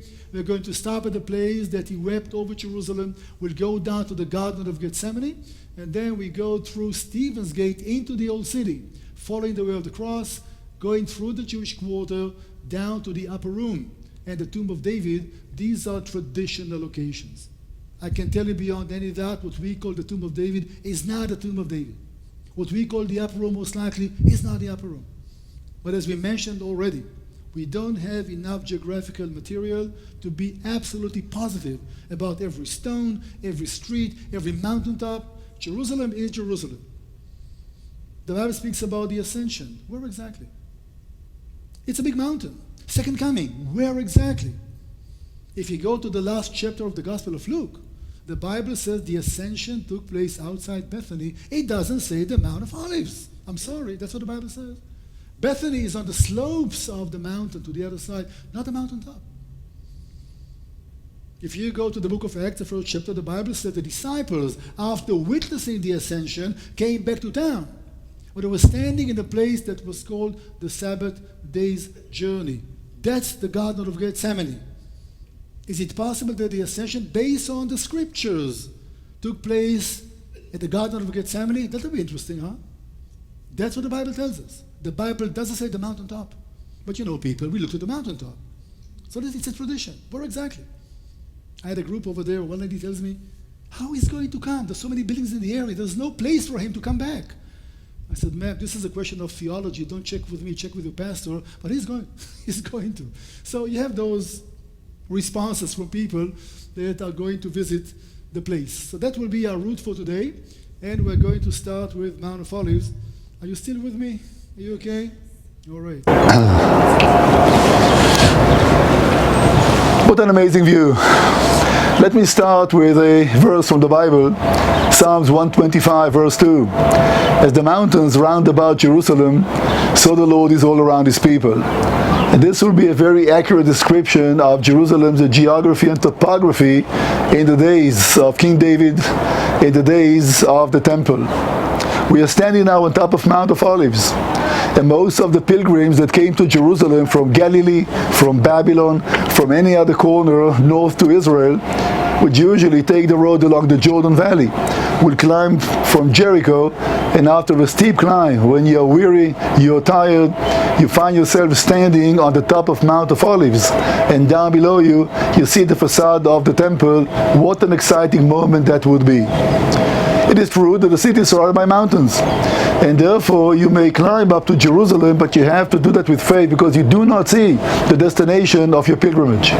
Only when you come to the mountains around Jerusalem, down below you, in a huge natural arena, you see the temple. Which means coming from north, or from south, or from east, or from west. Not before you come to the mountains overlooking Jerusalem, you can see the city. And once you set eye on the city for the first time, it's a reason for a celebration. And therefore, not just Jerusalem is holy, but all the mountains around Jerusalem will have something attached to them. Since the Mount of Olives is the closest one to the temple, and most people came indeed from that direction, that's what made the Mount of Olives so important. It was a place of worship before the temple was built on top of Mount Moriah. We are told in 2 Samuel, when David flees from Jerusalem, the Bible tells us from his son Absalom, is climbing the Mount of Olives where he worshipped God. So that was a high place, a place of worship. The whole mountain was covered by olive groves and not by the graveyard as today. And walking down the hill as Jesus did, you're indeed walking in the shade of the olive trees. We know the place from the scriptures. It is mentioned many times. The prophetic prophecy of Zechariah 14 will speak about the day of the Lord and how God is going to stand on that mountain, and the mountain will be split into two. We do know that the Palm Sunday walk that Jesus took that Sunday started here in a small town called Bethphage, walking down the hillside. That's where he taught the disciples to pray the Lord's Prayer. And since the Bible never tells us that Jesus stayed inside the city overnight, we have to come to the conclusion that most of the intimate time that he spent with the disciples was either in Bethany, only about a mile away from here, or under the olive trees, in caves maybe, on the Mount of Olives.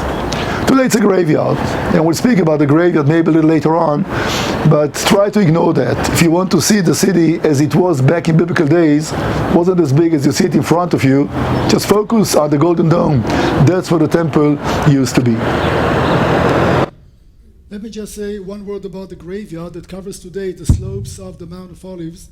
It was indeed the Mount of Olives when the Roman army laid the siege around Jerusalem, just to clear a line of fire. They uprooted all the trees in the area, and we no longer have olive trees on Mount of Olives, except for some in the Garden of Gethsemane.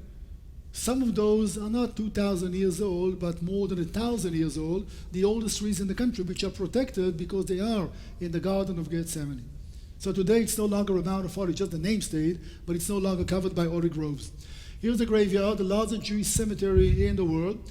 You do see those boxes over there, which are not the tombs. It's a tombstone. People are buried in a pit, 5 feet deep, not in a casket. Ashes to ashes, the Bible says, dust to dust. In a blanket, a prayer shawl, a talif. They lay down to the graves with the feet facing the temple area. So when Messiah is going to come, the Jews still wait for the first coming of the Messiah. The belief is that those who are buried along his path down the hillside will be the first ones to be raised from the dead. And for that reason, many people that never lived in Israel will pay the money, not cheap, $20,000 for a spot, to be buried on the slopes of Mount of Olives. That's how the mountain looks like today. Small stones on top, like little pebbles, as you can see, which are just like flowers, cheaper, last longer.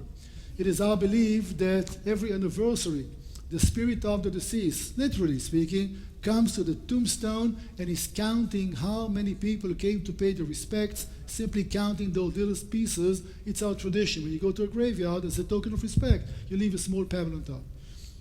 Anybody shows Schindler's List, the movie? Well, that's how the movie ends, right? Schindler was buried in Jerusalem, by the way. The long line of the people that he basically saved their lives. And they come to pay their respects to the graveyard. They leave a small pebble behind. That's the meaning, right, of these small little things. When you see a big pile of stones, big family, lots of friends, maybe a prominent leader. So that's how the Mount of Olives looks like today. It wasn't the way it used to look like at the time. As you're making your way down the hill, and I have to apologize, but some of it was taken in COVID days when the churches were closed. We could not do any filming inside, so some of them only have pictures. We'll make it better next time. Now everything is open, so we can improve that. But some of the material was taken in COVID days. The Garden of Gethsemane at the foot of the hill. The Church of All Nations is the building standing in this property today. Was built in 1924 and believed to be the place where the betrayals of Judah took place, believed to be the place where Jesus was arrested by the high priest servants. He was taken from here up to the high priest and then to the Roman governor in Jerusalem. So the order of events, to remind you the last 24 hours, started with the Passover meal in the upper room, the Last Supper. They left the town, always leaving town. And Jesus came with his disciples to this property. Forget about the church, all right? Let me make an outrageous statement. There were no churches in the days of Jesus. Fair enough? Is that okay? Nobody wants to stone me, I suspect. Hey, listen, sometimes you say something, people don't get it. It's important to note, all right? We speak about a hillside. We speak about an olive grove. The building was built much later on. So it's a basilica today commemorating the Garden of Gethsemane. Judas' betrayal, Jesus' arrest. He's taken from here to the house of the high priest Caiaphas, the following morning through the streets of Jerusalem to Pontius Pilate, who sends him to Herod Antipas, who sends him back to Pontius Pilate. Then the trial takes place, and Jesus walks with the cross to Mount Calvary. Where is Mount Calvary? $64,000 question. Does the Bible tells us to which direction Jesus went with the cross after the trial? I'm asking you. No. So how can we even start pointing at a place to claim this is indeed the place of the crucifixion? There is a way. There is a way. We need to understand the Jewish tradition of burial. We need to understand the Roman mindset about crucifixion. We need to define where were the walls of the city, because Joseph of Arimathea did not have a tomb inside the walls. Impossible. Jewish cemeteries outside city walls. We need to know the gates, because the crucifixion had to be done the most publicly possible outside the city walls, outside the main gate. So we do know where the walls used to be. We do know the gates. So we can start pointing at some possible locations. But when you come to Jerusalem, you will be told by your guides, there are two traditional sites. One is called the Garden Tomb. The other one today is called the Church of the Holy Sepulchre. It's one or the other, or maybe the two are connected. Here is another source of confusion. By the cross, there was a garden. Please define by. What would qualify to be by? 100 feet? 200 feet? I'm asking you. You understand the problem? And therefore, to be able to point at one place to say, beyond any doubt, this is it, not easy. But we can come close. Maybe the two are connected. Maybe one was for the cross and the other one for the tomb. Because the two possible locations, the Garden Tomb and the church, are only about 500 yards away from each other. Maybe that's what the Bible means when it says by. One place adjacent to the other. You understand the frustration? We want to know the place. Well, sometimes you cannot. You need to speculate. Some speculations are better than others. But we need to be honest to say, we do not know beyond any doubt. We know the neighborhood. We should be happy enough to come that close to understand. And these are matters of faith and matters of the heart. And you don't have to prove anything mathematically because you miss the point if you try. Fair enough? Okay. So the Garden of Gethsemane and the Church of All Nations, 12 nations that fought against each other during WW1 donated money to build this building, and this is the basilica that stands in the Garden of Gethsemane. And we have the olive trees. I wish I could have told you 2,000 years old. I cannot. All right, they checked them more than once. The oldest one is 1,200 years old. But olive trees have a very unusual nature of growing. A branch of a tree, if it touches the ground, it will send some roots, and then the tree is growing, which means you can actually see a family of trees. So maybe these are the children, if you wish, of the trees that stood there in the days of Jesus possible. Today, the whole thing is fenced because guess what? Everybody wanted to take just one branch, just a little bit. You do understand what may happen. So today, the trees are protected, but that's how it looks like. This will be an olive press, right, that you can see in the garden as well. So that will be walking down the Palm Sunday Road. Along the way, you're getting to a place called Dominus Flevit, or the Lord is weeping, speaking about Jesus weeping over the city. When he prophesies the destruction in the Gospel of Luke, chapter 19, 41 to 44, they're walking down the hillside. The disciples are bragging about the beauty of the temple, and Jesus delivers a prophecy of destruction of the temple. Today there was a chapel over there which commemorates that event. Another place that's not open for almost 2 years now, so we wait that they should open the gates. So we started here and we went down the Palm Sunday Road, and now we are arriving to the area of Lion's Gate, and we're going to enter into the gates and the walls of the city. In 1219, the walls of Jerusalem were dismantled by the local Muslim Sultan. And for 300 years, Jerusalem had no defenses. The Ottoman conquest was in 1517, and Suleiman the Magnificent, the Sultan, decided to rebuild the walls of Jerusalem. Construction started in 1537 and went on for 5 years. The walls that you see behind me are the walls of the old city of Jerusalem today that were built by the Ottomans in the 16th century. The main gate on the eastern side is what you see behind me. And this gate is known by two names, Lion's Gate or Stephen's Gate. It is a tradition that through that gate Stephen was led down to the Kidron Valley for his martyrdom. And through that gate in June 7th of 1967, the Israeli paratroopers broke through the walls of Jerusalem to liberate the city. Lion Gate, named after two pairs of leopards that you see on both sides of the gate. These are not meant to be here. The two leopards were part of the coat of arms of a Mameluke sultan called Baybars, and they were brought here from some part of town to decorate the city walls and the city gates from the 16th century. So entering the city now, it's almost like a movie set. Unless you visited places in the Middle East and not used to walled cities and narrow lanes, etc., that will be quite an experience, and I'm going to take you to a short walk to see how the city looks like today. But before we do that, let's go back now to what the Bible tells us. I'm going to use quite a lot of pictures that are coming from a scale model of Jerusalem that was built in the 60s, and today it's in the museum. It's quite a large-scale model, and they tried to recreate the city as it was about 30 years after the days of Jesus. That's Jerusalem before the Roman army came to destroy it in 66 AD. You can't get any closer to understand the city than to look at the model. But it's not the days of Jesus. 30 years later, few things have changed in town. So we need always to remember, because the walls of this town will encompass the two possible sites from Mount Calvary, which means the tomb of Joseph of Arimathea, and that's impossible. The tomb of Joseph was outside the walls, period. And therefore that last wall that was added later on was not there yet in the days of Jesus. Because if we knew beyond any doubt that this wall was standing, the two places that we call Mount Calvary are totally out, impossible. So the model shows you a certain time, which is later than the days of Jesus. So we walked in from Stephen's Gate, and the path is going to take us basically to the pool of Beit Hesda.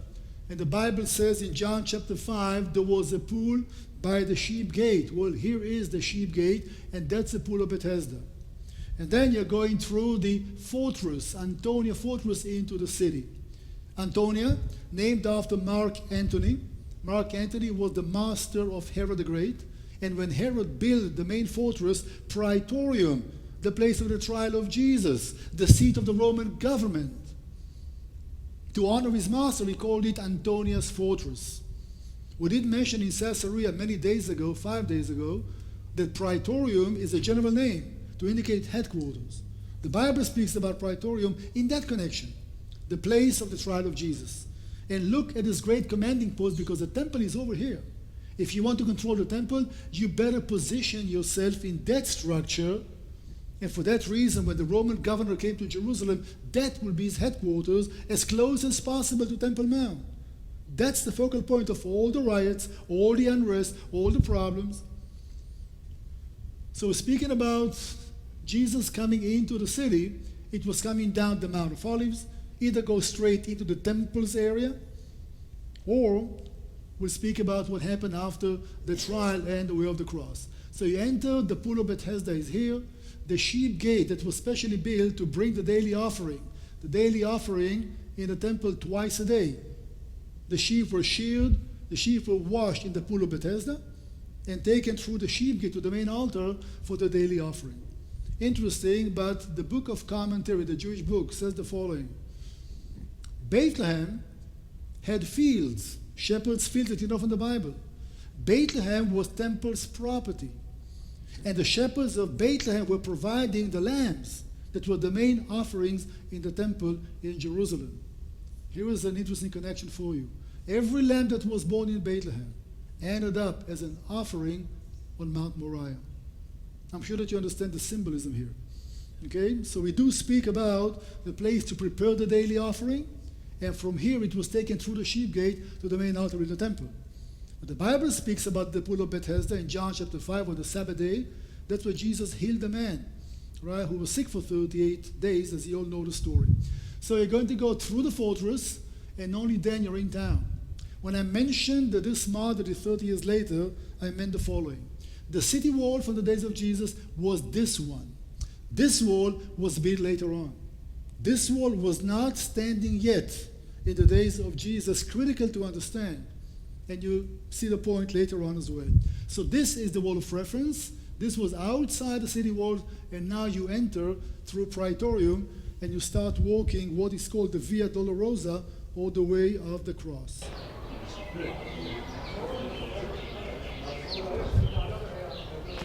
We just left the pool of Bethesda behind us, and we are climbing now deeper into the old city of Jerusalem.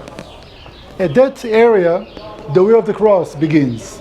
It will take some imagination, but if you can just remove all the structure that you see in front of you, and think about a large, massive courtyard, and this courtyard was a courtyard of a fortress that was called Antonia, named after Mark Antony, built by Herod, and Mark Antony was Herod's master, and therefore to honor his master when he built that fortress, he named it after Mark Antony. But this place was also Praetorium. Praetorium is a generic name in Latin, simply means headquarters.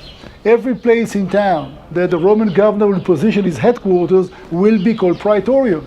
And what would be more suitable than a mighty fortress which is overlooking the temple's courtyard than to be a headquarters? And therefore Praetorium in Jerusalem is the Antonia fortress. And they brought Jesus to this location, and that's where the trial of Jesus took place, and he started walking with the cross from that point on his way to Mount Calvary. And therefore this place is marking the beginning of the way of the cross, or the Via Dolorosa.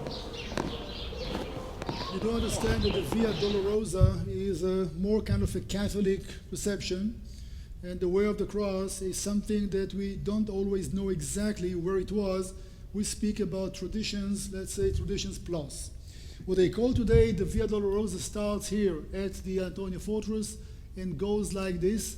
This is the wall of the city. So we are outside the wall, and that's where many Christians do believe is the place for the crucifixion, the resurrection. Today, a massive church is standing there. It's called the Church of the Holy Sepulchre. But there is another possibility. If we do consider the garden tomb to be the place for the cross, then you need to make a right turn. Look at the dotted kind of yellow line here. And you're coming down this way, and you're going up to the north, and as you exit another gate, here is a little hilltop, the mountaintop, that will be the garden tomb. And since the Bible doesn't tell us to which direction Jesus went with the cross, the two places are reasonable, because we need to look for a tomb that was outside the city walls. We need to agree where the walls used to be, and we need to find the gates as well. Every place which is outside the walls of the city back then that served as a tomb and is by the gate on a small hill is a reasonable place for the crucifixion, the tomb, and the resurrection. And there are two such places. We need to be honest about it. One will lead us now to the Church of the Holy Sepulchre, and the other one will be the garden tomb area. Some scholars even suggest that when the Roman governor came to town, such a spoiled individual, he wanted to enjoy the luxury of Herod's palace. And for that reason, he positioned himself in the palace that was here, and that's where the trial took place. Possible. It will only affect the way that Jesus walked with the cross, but not the destination. So maybe the way of the cross should be this one. Go figure. That's how people making money. You write the book about something sometimes totally ridiculous. Some people will follow what you're thinking. Some people say that the Mount of Olives is Mount Calvary. Based on what? On nothing. But there's a lot of theories because we don't know the exact location. Your guess is as good as anybody else's. But in Jerusalem today, people point at two different locations, either this one or the other one. I'll spare you all the details about the way of the cross, except for some, if I may. Well, I thought that I hid that one. Well, I didn't. Anyhow, there are stations along the way. Those stations are commemorating events that happened to Jesus on his way with the cross. 9 of these are biblical, 5 are traditions. Station number 3 over there is commemorating the place where Jesus fell with the cross. The Bible mentions nothing about that. Station number 4, Jesus meets Mary. In fact, has a conversation with her, not in the Bible. Station number 6 is mentioning a lady called Veronica that Mel Gibson included in his movie, The Passion of the Christ. But it's a tradition. A young woman called Veronica, which is a combination of 2 words in Latin, vera icona, the true image. That's Veronica. And she's approaching him, and she cleans his face, and his face is imprinted into this white piece of fabric. Not a shroud of Turin. That's something different. Not in the Bible. And then you have the second falling with the cross and the third falling, not in the scriptures. So out of 14 such stations, and they're marked with Roman characters, and Catholic processions are taking place every day. They start by each station. The last 5 ones are in the Church of the Holy Sepulchre. That's what makes today the way of the cross. But it wasn't always. Until the 14th century, there was no way of the cross. People came to Jerusalem. They had a list of places to see. Nobody had one mandatory path to follow. That had developed much later on. And today we all speak about a mandatory path that many people will follow, but that's the 14th century. I'll spare you the details because they are connected to politics and the Franciscans and the Pope, etc. We don't have time to go into it. So right now we're making our way along the way of the cross. And our destination is going to be now the Church of the Holy Sepulchre, which is in the Christian Quarter. It's an opportunity also to point out at the fact that the old city of Jerusalem, it only covers 1% from the city today. The city today is 100 times bigger, 30,000 acres in size, than just the old city. So the city is big, but it's divided to 4 quarters. We have the Muslim quarter, the Christian quarter, the Armenian, and the Jewish. These quarters are just symbolic. You can go anywhere you want. You can live anywhere you want. So that's in a way depicting the old way that the city was divided to the 4 quarters. So the journey is taking us now to the Church of the Holy Sepulchre.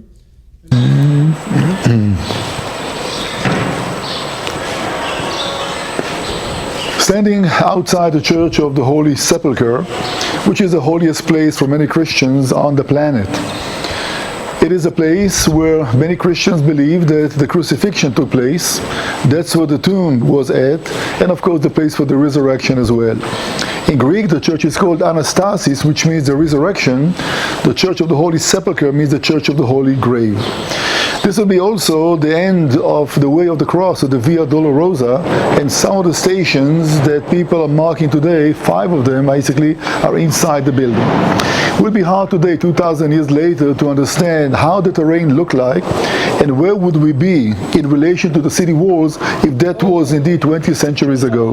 Today we're inside the city walls, and that leads to some confusion because we know one thing beyond any doubt: it's impossible that Joseph of Arimathea had a tomb inside the city walls.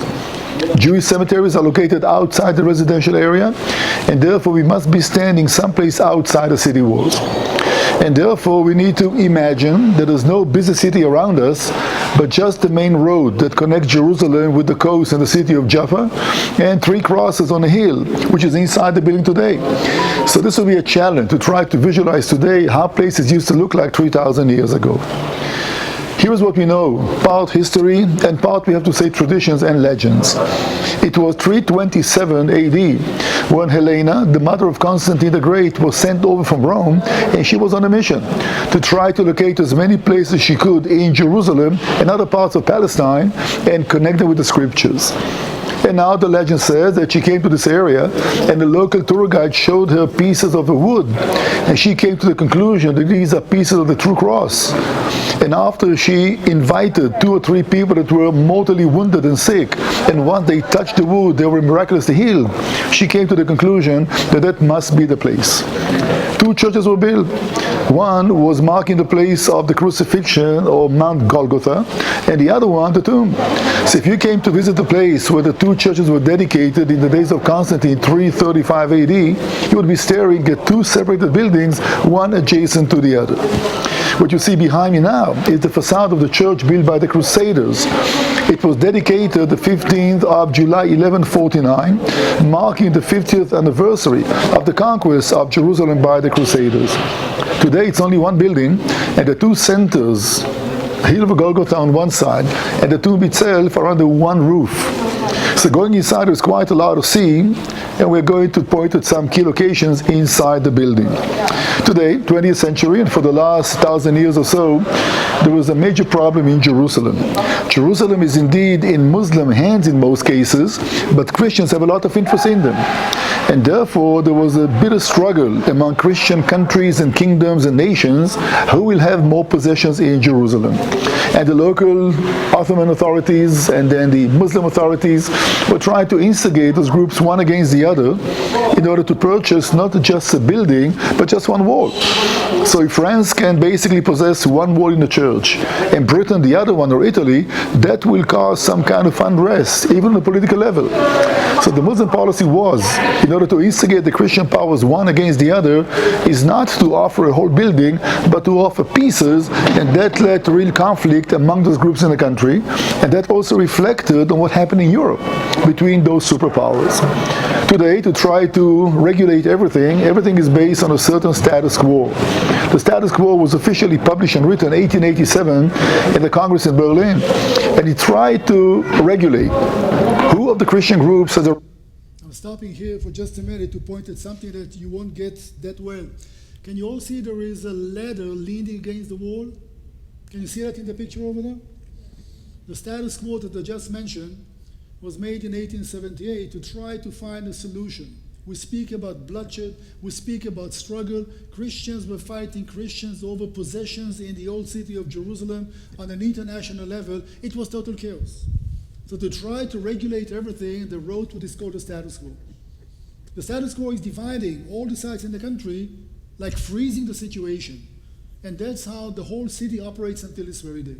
Everybody knows exactly what belongs to who, and who has the right to do what, for how long. If a Catholic procession is on the way to the tomb, and they go by the office of the Greek Orthodox Patriarch, the door of the office has to be closed by the status quo. 5 years ago, such procession went its way to the church, the door was open. Some will say, a mistake. Oops, snafu, forgive me. No, a provocation. A fist fight broke into the church Priests were beating up one another. Chandeliers were flowing from wall to wall because somebody broke the status quo. So at least today, people are not getting killed over these issues, but everything is done by the status quo. Now that letter is really, in a way, ridiculous, because when they made an inventory back in 1878, who owns what, somebody forgot to include the stupid letter. You can't move it, you can't touch it, because nobody owns it, which means nobody can touch it. And if somebody wants to do so, just to move the letter an inch right or left, you'll have a world war. I'm kidding you not. So you need to understand the level of sentiments. Yes, of course, we can kind of laugh at it, but you need to understand the level of zeal as well. We fought for it, it's ours, we're not giving up any of the property. It led to wars in the area, it led to tension, even today. But today it's more civilized in a way because everything is done by the status quo. And that was a way to the European superpowers to get more influence in Jerusalem, which was in Ottoman hands until the First World War. How do you get more influence? You use the religious factor. So those nations that wanted to take parts of the Ottoman Empire, they used the religious factor to try to have more property and more influence. The Greek Orthodox are backed by Russia, and the Anglicans by Britain, and the Catholics by Spain and by Italy, and the Lutherans by Germany. It's a picture of 19th century Europe with all the controversy and all the struggles. Jerusalem was a miniature of those struggles. So once you see the conflict in Jerusalem, it's reflecting on what happened in Europe.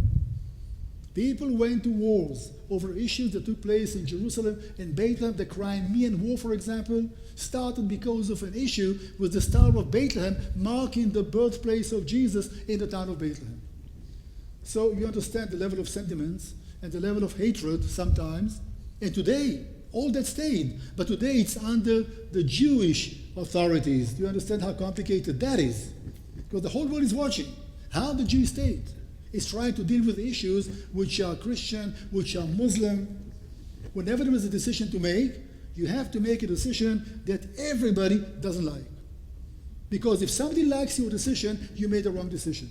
You cannot favor one upon the other. So the world is watching how the Jewish state is trying to impose the status quo, for example. And you do understand the challenges. That's Jerusalem. It's just part of the city and the way the city operates today. So let's just move on because, the clock is really ticking and ticking quickly. So let's just go over that. I just want to show you the area of Zion Gate as we exit the city on the other side. That will be in Zion Gate, the seven gates and those city walls. And this is the one which is Walking out through Zion Gate on top of Mount Zion. This gate is connecting the Jewish quarter for one side and the area of the upper room on the other side. The term Zion is a little confusing. We need to clarify the term. When the Bible speaks about Mount Zion, it always refers at Mount Moriah. 19 times the Bible mentions the term Mount Zion, and it's always Mount Moriah. When you go to Psalms chapter 48, the Bible says that Mount Zion is on the side of the north of the city of David. Indeed it is topographically. But in the 5th century a church was built on top of this hill and they called it Saint Zion. The name simply shifted. So when today people speak about Mount Zion and you see the name in maps of Jerusalem, it's not the biblical Mount Zion, which is Mount Moriah, but the western hill of Jerusalem that Josephus Flavius calls the upper city or the western hill. For the last 1500 years, this mountain is known by the name of Mount Zion. When you look at the gate behind me, you see a lot of holes. Looks like this area was severely damaged. Indeed, these are bullet marks that reminds us of the heavy fightings that took place in this area in the War of Israel's Independence, 1948-49. This was one of the heaviest battles in the city, and we had failed to liberate the old city of Jerusalem, not even the Jewish quarter. And for that reason, for 19 years, where I'm standing was a buffer zone between two countries. The old city walls were in Jordanian hands, and this part of town was in Israeli hands, and that will be the border between the two parts of the city until the old city was liberated by the Israeli army in June 7th of 1967. So we're making our way now to the upper room. That will be the last site that we are going to visit. And that's where the upper room is at, or the cenacle. We speak about the Last Supper just outside the walls. But keep in mind, the walls of Jerusalem back then covered a much larger area. So places which are outside the walls today would be included within the walls in the days of Jesus. That's how the upper room looks like. It's a traditional location, we have to say. We do not know, all right? But it makes it that some place in the area, that's where the Last Supper took place. And this is where the church was born in a way, because the day of Pentecost, 50 days later, is believed to be at the very same location. Now, the Bible doesn't say that. But we can easily assume that the upper room became to be a place of gathering for the disciple of Jesus. And therefore, when the Spirit came like tongues of fire at the large gathering, it was indeed in the same location. It's a tradition. The room is 13th century Crusader in style, and again, may or may not be. And this is indeed the upper room. Down below, there is another room, which is called David's tomb. Let me tell you what, it's impossible. David, the Bible says, was buried in the city of David. This is not a city of David. The city of David is on the other hill. Remember the long, narrow slope of Mount Moriah. So this could not be the tomb of David. It's just a tradition. Interesting, the Jewish story tells us that David was born in Pentecost Day. All right, or the Feast of Weeks, as we call it. Okay, so one building, 2 floors, down below, that's where the Jews come to practice and celebrate. Up above is the Christian side, basically. And sometimes it's neat to be up on the upper room and groups are singing and pastors are teaching, and down below you hear the chanting from the synagogue. It's really kind of a neat experience. Well, that will bring day number 1 in Jerusalem to end. Come back in 10 minutes, what can I say, okay? Carry on. We're going to speak about the city of David. We're going to speak about the Temple Mount. We'll speak about the Western Wall. Some neat stuff. Okay? Thank you, folks. Be back at 4:20 so we can carry on. Don't be late. I have a flight to catch tonight. I don't want to be late for my flight. That's a true story.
that's the only thing. Pretty good, yeah.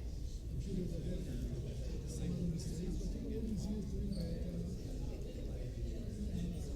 really, when I started, English was high school English, basic, crossing mistakes, reversing mistakes. People took away to correct my mistakes, and people were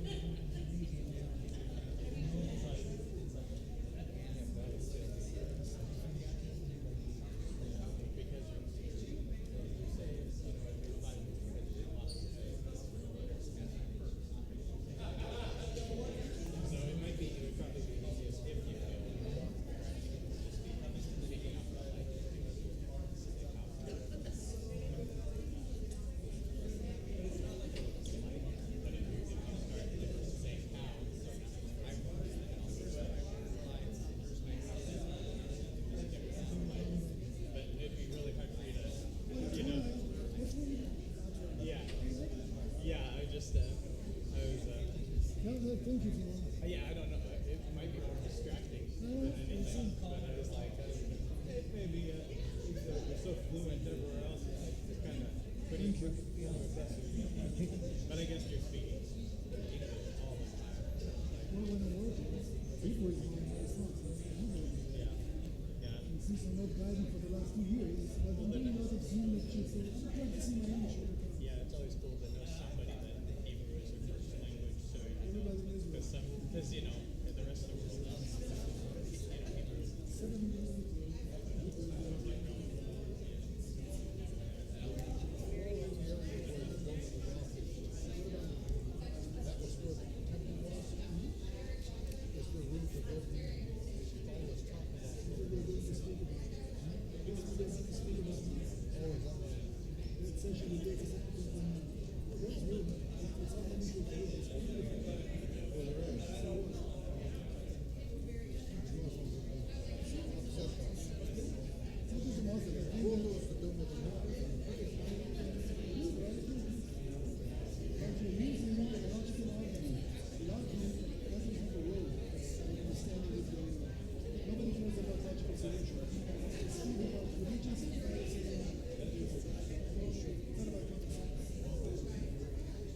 wish it was.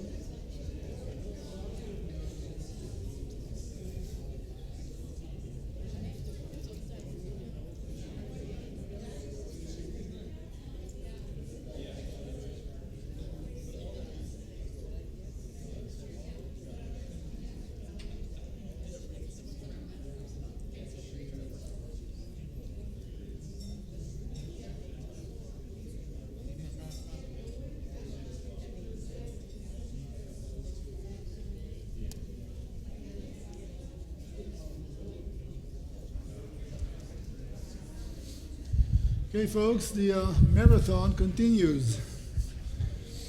It's not a sprint, as you can tell already, it's a marathon.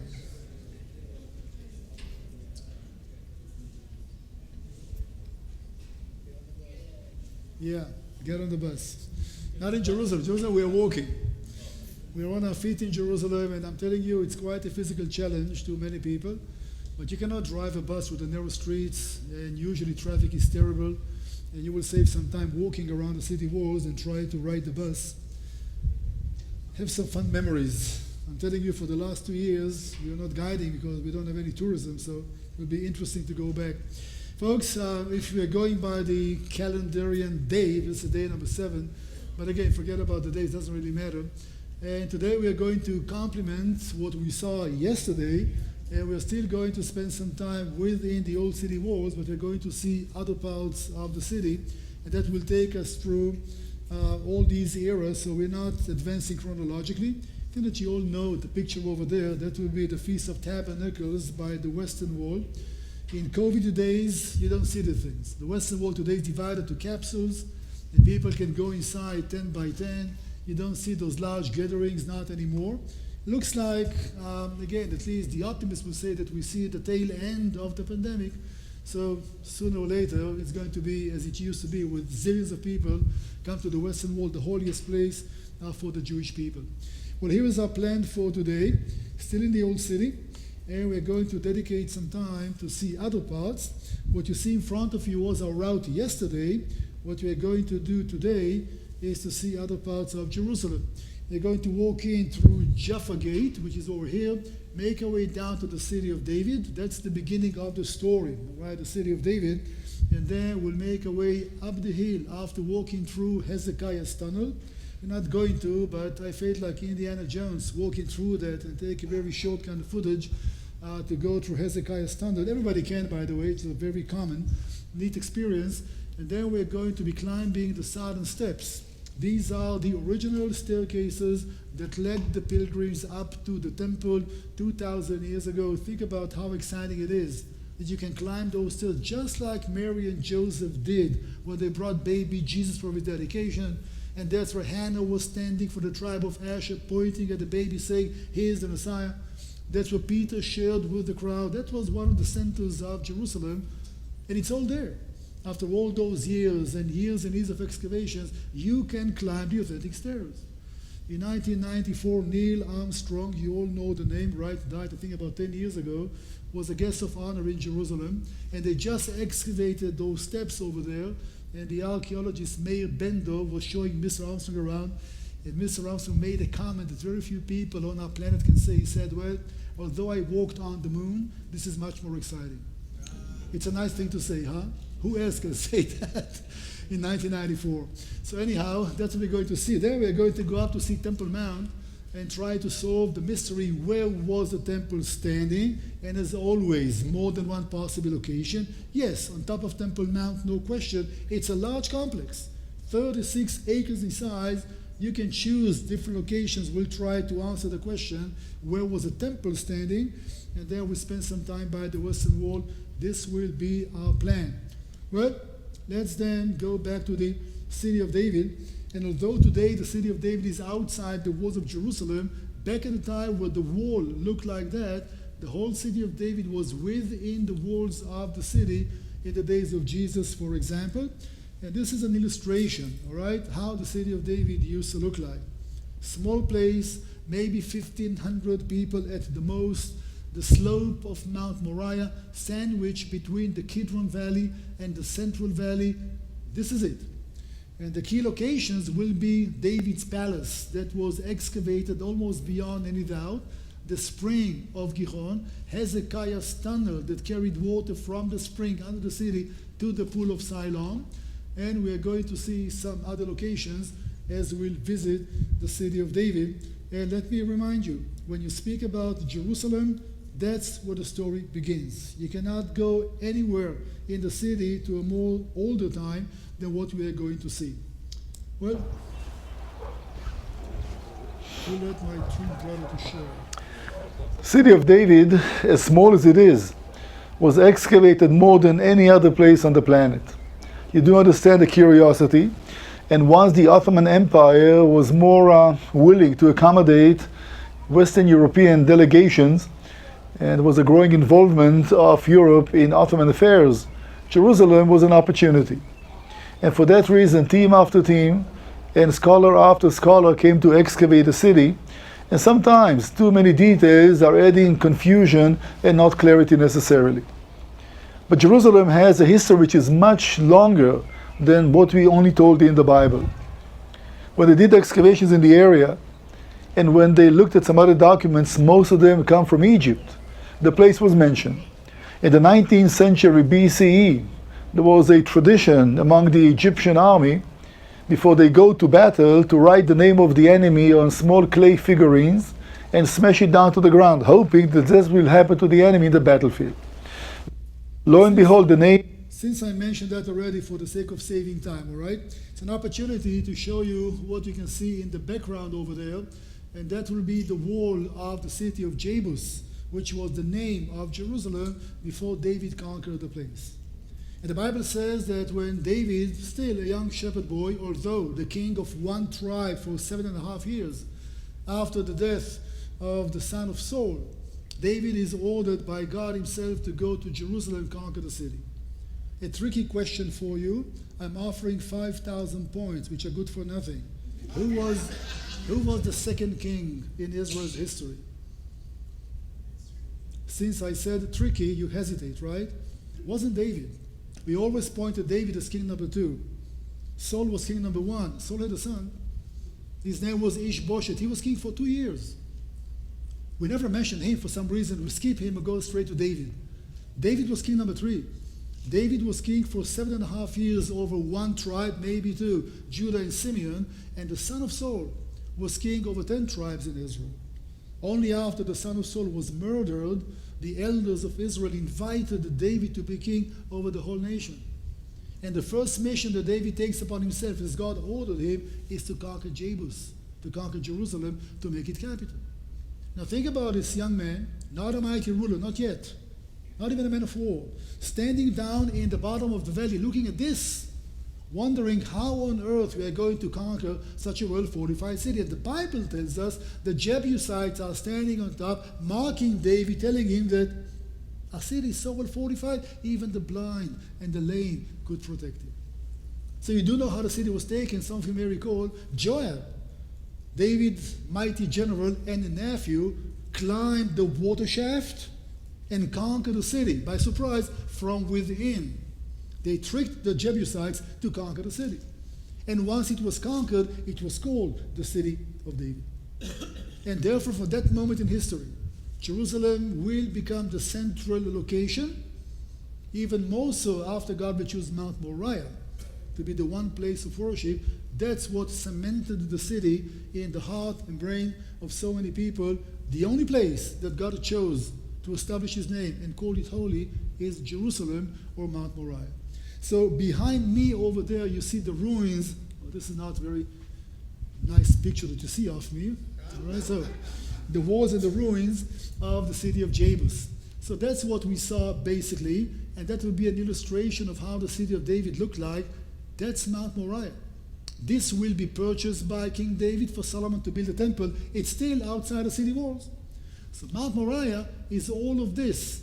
By the way, that's Mount Calvary, the Garden Tomb, the geographical top of Mount Moriah, as I will show you later on. So the Kidron Valley, Mount Moriah, and the Central Valley, that's how the city used to look like back then. In the excavations, they find a lot of neat stuff. For example, they found a bundle of 51 seals. Each one had a little decoration on it, like personal logos or insignias. And each one basically was holding a scroll inside. Now the scroll were disintegrated, were burned down maybe, but the name of the official who signed it are still there. 51 names, some of which we know from the Bible. The whole cabinet of King Hezekiah. The treasurer, his seal was found. The man that was responsible for the palace, another cabinet minister. Amazing, huh? So we can assume that the building, which is right over here, that the seal was found on, was the center of the administration, the palace. That was one way to point at that structure to say that was the palace that was built by David. Solomon added another one, but that was government quarters basically. And for that reason, you find those insignias of all of these officials in one central location, the archive of the kingdom. So you go to the Bible and you read about somebody by the name of Yehochal ben Shemaiah. Don't try to repeat that. And you find a seal. You say, wait, this is amazing. We just read about this man, and here there is a living evidence that not only he existed, we found his whatever stamp. That's how we used to seal documents. 51 of those. 32 names we know from the scriptures, which is exciting. Officials from the days of Jeremiah that Jeremiah is quarreling with and arguing with, enemies of him. We found those as well. So we found the center of administration, which would be the palace of David, basically. And this picture is even interesting in another way because you do see two different kinds of structures. This will be Jerusalem from the days of David and on, but that section was built by Nehemiah. Let me remind you, it took 52 days for Nehemiah to rebuild the walls of Jerusalem. The whole nation participated. Every family was given a section of the wall to build, and they completed everything in 52 days. But the Bible tells us that before they started, Nehemiah mounted on his mule around the city. He saw the devastation, the destruction, and he was saying to himself, how are we going to rebuild everything? So interesting that he left outside the places that were impossible to rebuild because the hill is too steep, and added another layer. Remember the layers? Well, there you go. Here's the wall built by Nehemiah, 5th century BC, right above the wall from the days of David, the wall of the Jebusites. You do see the stone dressing is different, the whole quality of construction is different. In one section, you can see the wall from the days of the Jebusites, the days of David, and right on it, side to it, the wall from the days of Nehemiah. So visiting the city of David can be frustrating because it's ruins. I mean, you don't really see much. But once you know how to look at the details, it tells a story which is absolutely fascinating. I'm going to skip this one as well with your permission and go to the more important parts, and that will be water. The spring of Jerusalem, the spring of Gihon or Gihon, and you hear the word flow. Water, so trivial to most of us. Well, the biggest challenge in the ancient days, especially in an arid area like Israel or Jerusalem. True, we have about 20 to 25 inches of rainfall every year, but back in the old days, people did not know how to collect rainwater, how to build aqueducts. You are dependent on the spring, literally on the spring. And therefore, you have to live within a decent walking distance and go daily down to the water source to collect water to go back home. And by the way, since water was so precious, there was a water commissioner. You don't just go down for yourself and take as much water as you want. There was some kind of rationing. You only take what you need. Here in Jerusalem, the one and only water source is a spring of Gihon or Gihon. Annual flow, about 500,000 cubic meters of water, and that will be hardly enough to sustain a community of about 1,500 people at the most. It wasn't just taking water home to wash or to do your laundry, it was also for irrigation, industry. And therefore water was the main thing to consider. It was indeed a source of life. So no wonder why the most important political act of a king's life, his anointment and his coronation, will take place by the spring, the source of life. The Bible tells us when David was on his deathbed, they took his young son Solomon, mounted on David's mule, and led him down to the spring, and he was anointed by the spring. Yes, we do speak about maybes and most likelies and traditional places. No tradition about that.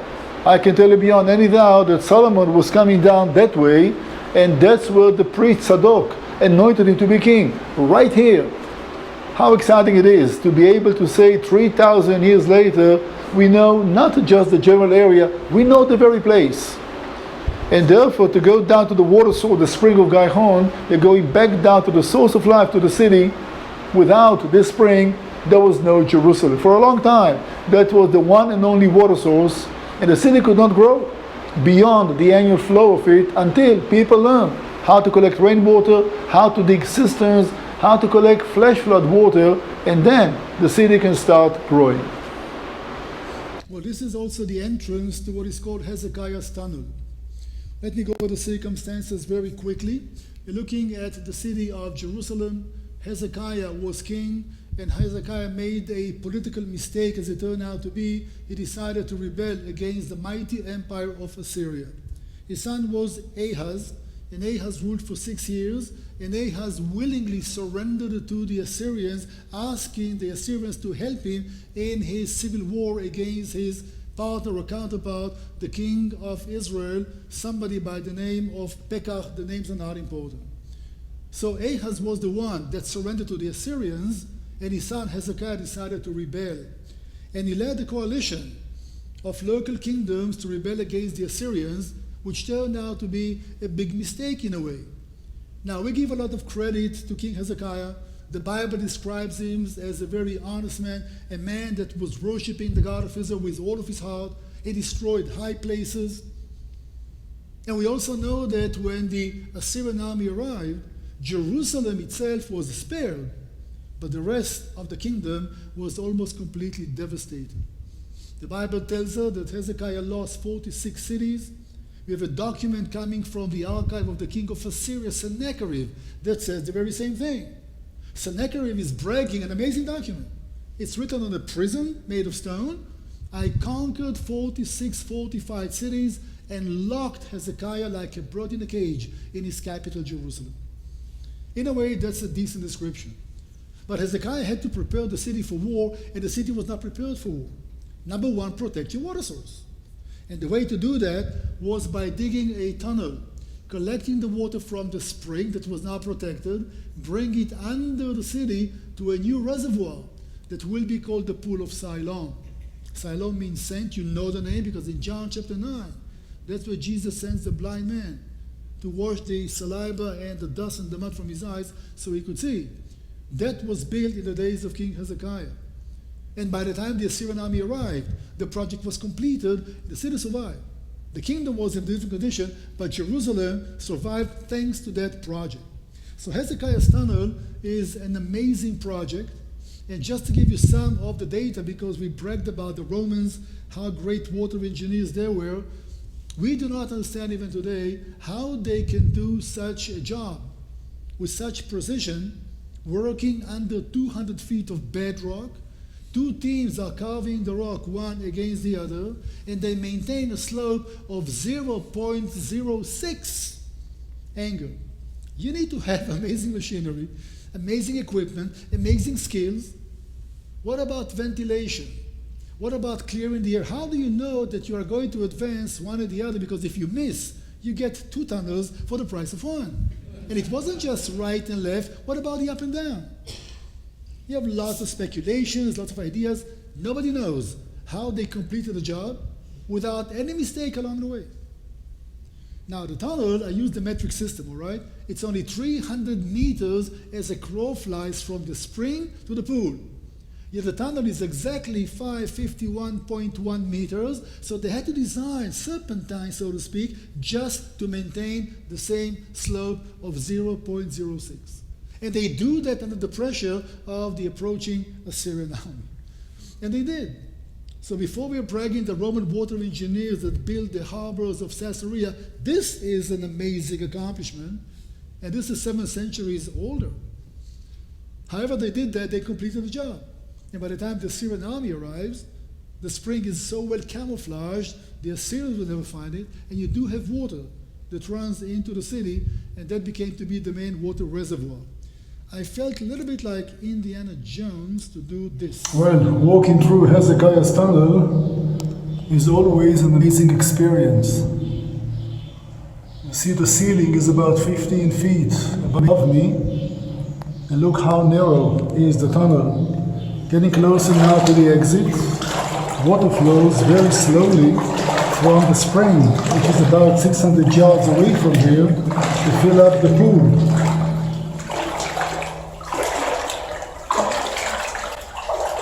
There is daylight.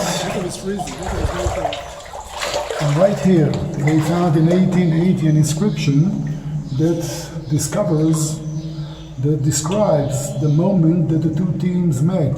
It was not the meeting point, but that's where they built that. The question is why? It's so hidden, nobody will see that. If you want to glorify the builders for the major effort, you should do that in a public place. But they did not. It was carved out, broken in the process, and now it's in the museum in Istanbul in Turkey. Keep heading out, we'll get to the exit in just a minute. What an adventure to be able to walk through a tunnel that was dug by King Hezekiah to protect the city water source 2,700 years ago. It's a fun experience, and if you ever come to Israel, all of us are going to do that. It's refreshing in the summertime because it's very hot, freezing cold in the wintertime, but it's an experience, right, to walk through Hezekiah's tunnel if you have a strong back, because in some places the ceiling is so low that you need to bend over, and again, that can cause some problems, but again, it's one of the experiences. Keep in mind that in Jerusalem, almost everything is underground. Layers, people live in this place, so they keep building their homes. If you want to excavate Jerusalem without destroying houses and evacuate people, which we don't do, you go underground. Part of the city is underground. There's no other way to excavate the place without evacuating people and destroy home because you want to excavate. We don't do that. So the only option is excavating. And this is with much opposition. But there is a loophole in the system that makes it possible. You give me one reason why an Arab family who lives in Jerusalem will be interested that a Jewish archaeologist will excavate the place to prove, if proof is needed, that Jews lived in Jerusalem long before Islam was even born. So you don't get their cooperation, but you don't have to. No law in the city is saying very clearly how deep under your property is still your property. All the way to Australia, or maybe only 20 feet, it doesn't say that. So if you go deep enough under the foundations of a building and you start digging, that's kosher. Nobody can stop you. So that's what makes much of the excavations possible. Because if you ask permission from the owners, they won't give you such permission for obvious reasons.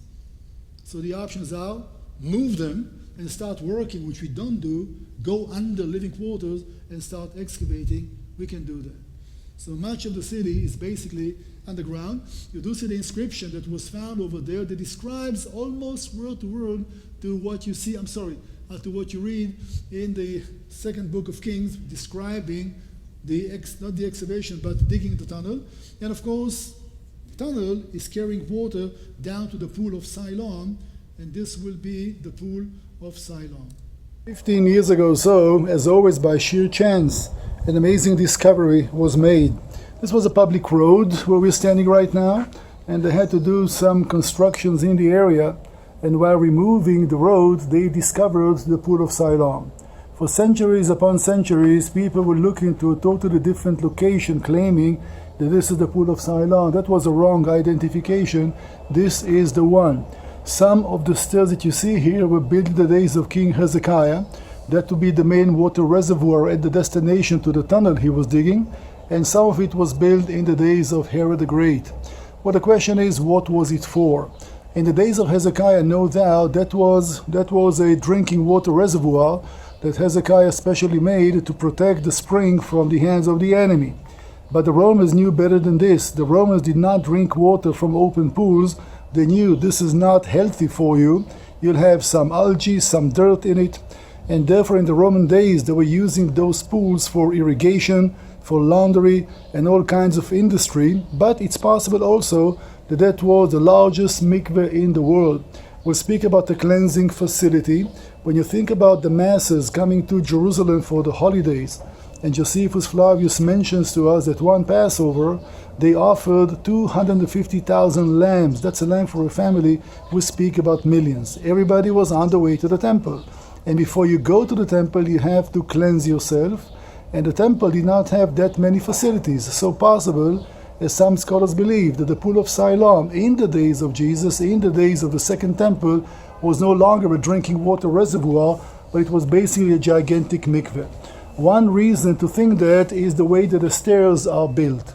You see that there was a flight of 5 stairs and then a large platform, and then there was another flight of 5 stairs and another one, a few more flights down there. So the possibility is the people could come down halfway and then they could rest here and cleanse themselves before going back to the main road that we are going to take and make their way along a very steep hillside all the way after the temple. In the 5th century, under the Empress Eudokia, who divorced her husband, Justinian, she came to she came to Jerusalem backed by the imperial treasury, and she built a church here that commemorates what the Bible tells us in the Gospel of John chapter 9. The Bible speaks about Jesus sending the blind man all the way from the temple down to the pool of Siloam, which means sent in Hebrew, and that's where he washed his eyes after Jesus spit on the dirt and made some mud to smear over his eyes. That's where he washed his face a couple of times so he could see. You do remember the controversy as a result of that. So Eudokia was the one that filled up some of the pool, and you see the filling over there, on top of which a church was built. Today the whole area is in the hands of the Greek Orthodox Church, which means we'll never be able to complete the excavation, unfortunately, so we only have half of it, the eastern half of the pool of Siloam. So clear that filling, fill everything up with water, and you get a picture how the pool used to look like. I'll use the term mikveh a couple of times. Maybe some of you were able to hear. Mikveh means a ritual cleansing facility. All right? It was a certain procedure. If you want to bring yourself to the highest level of purity before you go to the temple, you go to a certain water container and you cleanse yourself. Now, it's not biblical. The Bible only addresses issues of impurity in Leviticus 14. What happens when somebody is desecrated or impure? How do you reverse that? And the Bible gives us some specifics, but not enough. So it's all tradition that you build a water container. It has to be water that was not manually moved, but filled naturally. And you go inside, you dip in 7 times, you say the right blessing, and you're clear and you're clean. You can go up to the temple, but that was not enough. The highest level of purity will be only accomplished by using the ashes of the holy cow. That was the homework I gave you yesterday for today. So please open your notebooks. And well, the holy cow, the red heifer, Numbers 19, has a lot to do with purity. And when you need to bring yourself to the highest level of purity, which we cannot do today because we don't have the ashes of the red cow anymore, for that reason, Jews are not permitted to go to Temple Mount. Because we cannot bring ourselves to such a level, we may defile the whole mountain. Well, I'm going up. I'm Jewish. That will be a rabbinical procedure that nobody cares about anymore, but practically, that will be the meaning of it.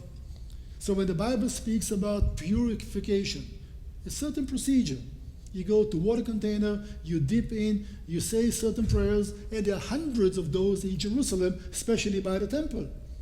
When the Bible tells us in the 2nd chapter of the book of Acts that 3,000 people were baptized in Pentecost Day, we know exactly where. Only one place in town had enough such facilities, which is a Jewish routine basically, the temple's area. That's where these cleansing facilities used to be. It's easy to see 3,000 people go from one place to go down to the mikveh, which is the name, because everybody did it anyhow for the holiday. They were not the only ones. That was procedure, especially for the day of Pentecost, or the Feast of Weeks, as we call it, which is the equivalent of Pentecost. So we're going to make our way from the pool now up closer to the temple, in a way following the footsteps of the pilgrims. So you cleanse yourself in the pool, and you make your way up to the area of the southern steps, and that will be the main entrance to the temple, especially for pilgrims. And the question is why? Why pilgrims used to enter from south? Well, because of one main reason. Well, here is the temple complex over there, and the pool of Siloam, and the roads that will take the people up to the gates. Well, the only reason was that when you go to the temple, you want to climb to the temple, it's only appropriate to go up to the holy place, the place of worship. The way that the city's topography looks like is that if you are coming to the temple from east, north, or west, since the mountains are higher, you're going down hills. And it's inappropriate to go to the place of worship going down hills. You want to climb with your face lifted. And the only side that you are climbing will be south. And for that reason, the traditional way was that people that came not for the daily business, as pilgrims to Jerusalem, regardless from what corner, you need to circle the whole town sometimes. But the final ascent will take you from the south, and you're climbing the steep hill, you cleanse yourself in these facilities or the pool, and only then you approach the walls and you go inside the temple from the gates on the right, and you exit from the gates on the left. That was procedure. Now let's say that you chose not to cleanse yourself because you wanted to save some shekels, which was the currency, some pennies, all right? Well, you may defile the whole mountain, and you didn't have any certificate to present. This is between you and your maker, to what level you want to bring your purity.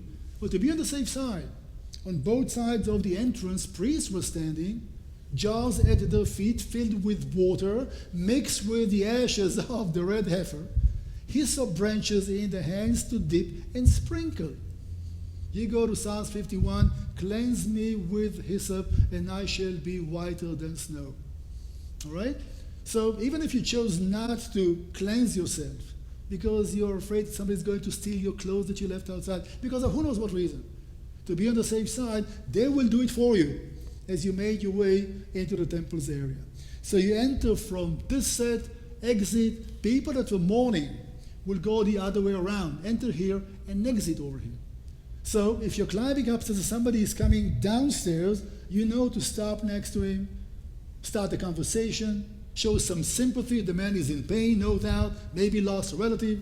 The sense of unity, the sense of family and fellowship was the most important thing when the whole nation goes up to Jerusalem as ordered by God the Father to see his holy place. And you have to visualize the millions, and not just Jews. The place was open to everybody, not the very temple, but the whole area. And Jerusalem was a magnet. People came to the city because they heard the wonders of it.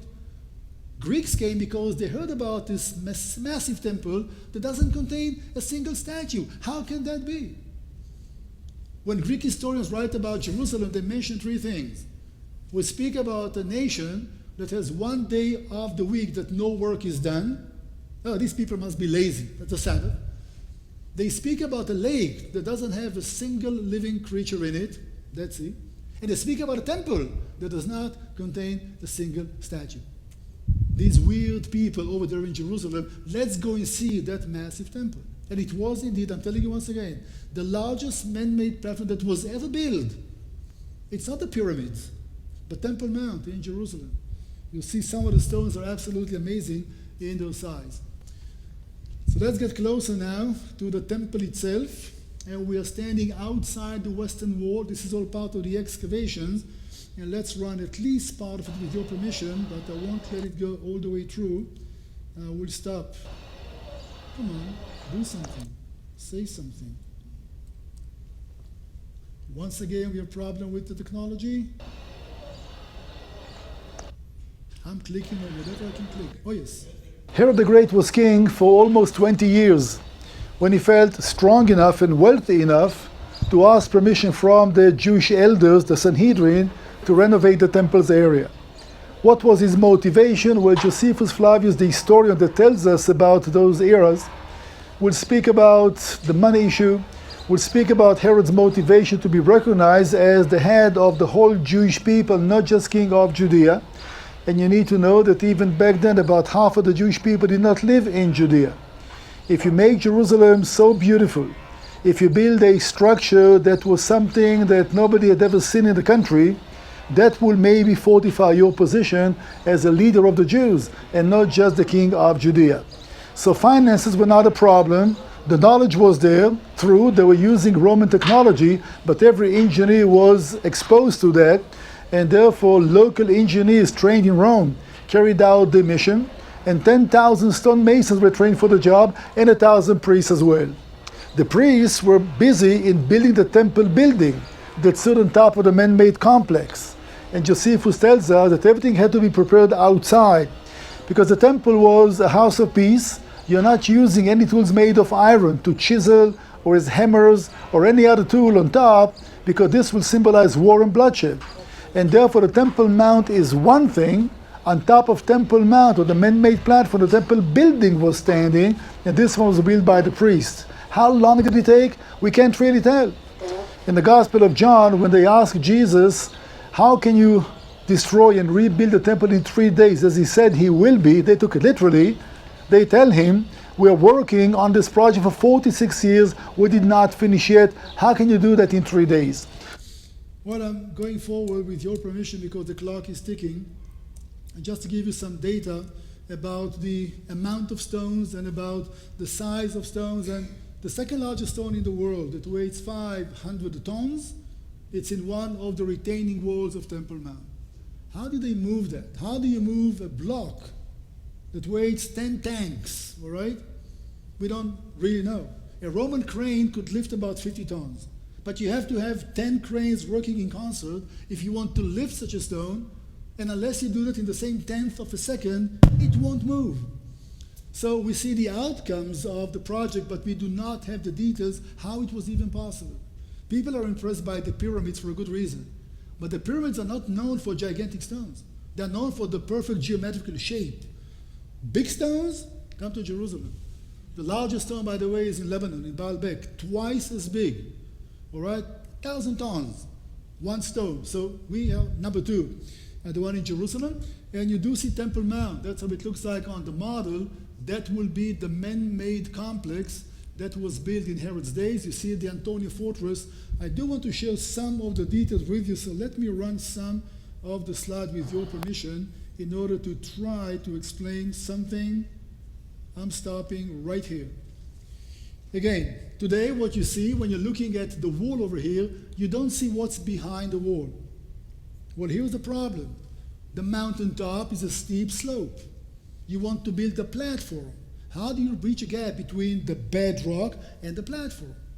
One way to do that is to build walls and stuff them with dirt, like a big box. You stuff it with dirt, you create a platform. If you do that, the pressure on the retaining walls will be so harsh, the walls may collapse. Because when they built those walls, they were not using any connecting material, absolutely nothing. Big blocks, which are perfectly carved out, leaning on the bedrock that was made very smooth. In the process of preparing the bedrock, Herod's engineers removed everything from Solomon's days, and for that reason we have nothing from Solomon's temple, because if the bedrock is not perfectly leveled, the whole structure will not hold on. Think about the level of precision. You look at a wall, you can hardly see when one stone ends and another one begins. Why not using smaller stones with mortar? The Romans knew about mortar and concrete. Because if you want to produce mortar, you have to burn limestone. Israel doesn't have timber. So in order to save wood and to save timber, the option was big blocks, which are perfectly carved and piled one above the other, and 2,000 years later, still standing with all the earthquakes and all the conquests and all the disasters. It's quite an amazing project. So how do you bridge the gap? Well, you build basically arches one above the other in order to reduce the pressure. The mountain is hollow. If you can see through the wall, which you could not, on the other side, arches one above the other. Number one, to reduce the pressure. Number two, the temple needed storage. We speak about living quarters. Think about the amount of gifts and tithes and offerings brought to the priests. They do not eat everything the same day. You have to store it someplace. There was a chamber of salt. Every offering had to be offered with salt. So all that and water cisterns were basically built into these hollow spaces. But there was another reason, the most important one, purity.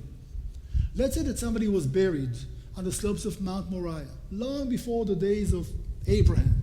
That had bones. And that bones are the ultimate source of contamination. The whole mountain is defiled because you just buried somebody under it, and now you build a platform over that bones. Well, what are we supposed to do? The Bible doesn't say anything about these issues. You need to check with the commentators. Well, here's the loophole, okay? The impurity of dead bones only travels through solid rock, not through air. If you have some air between the bones and the platform, that's kosher. Half of Jerusalem today is built, houses on pillars, roads on arches, because you're crossing old graveyards, and people are very careful not to be contaminated today, 22nd century, 21st century, by dead bones.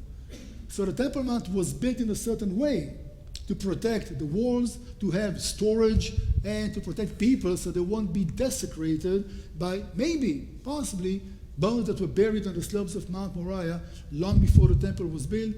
I know that the details sound ridiculous, but that's the way it was.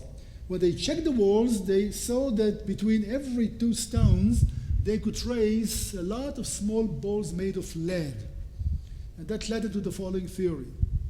When you place a stone, on top of it, you place hundreds of small balls made of lead. And then you bring the next stone to the side. You lift it up with a crane, and as you lower it, it's still standing on those balls. You can move it right and left until you bring the stone to the right position, and the pressure of the next one will crash it. So between every two blocks, you can easily see hundreds of small pieces made of lead. It's a theory, but it makes a lot of sense. That's how they accomplish the level of precision, how the stones are standing so perfectly, one above the other.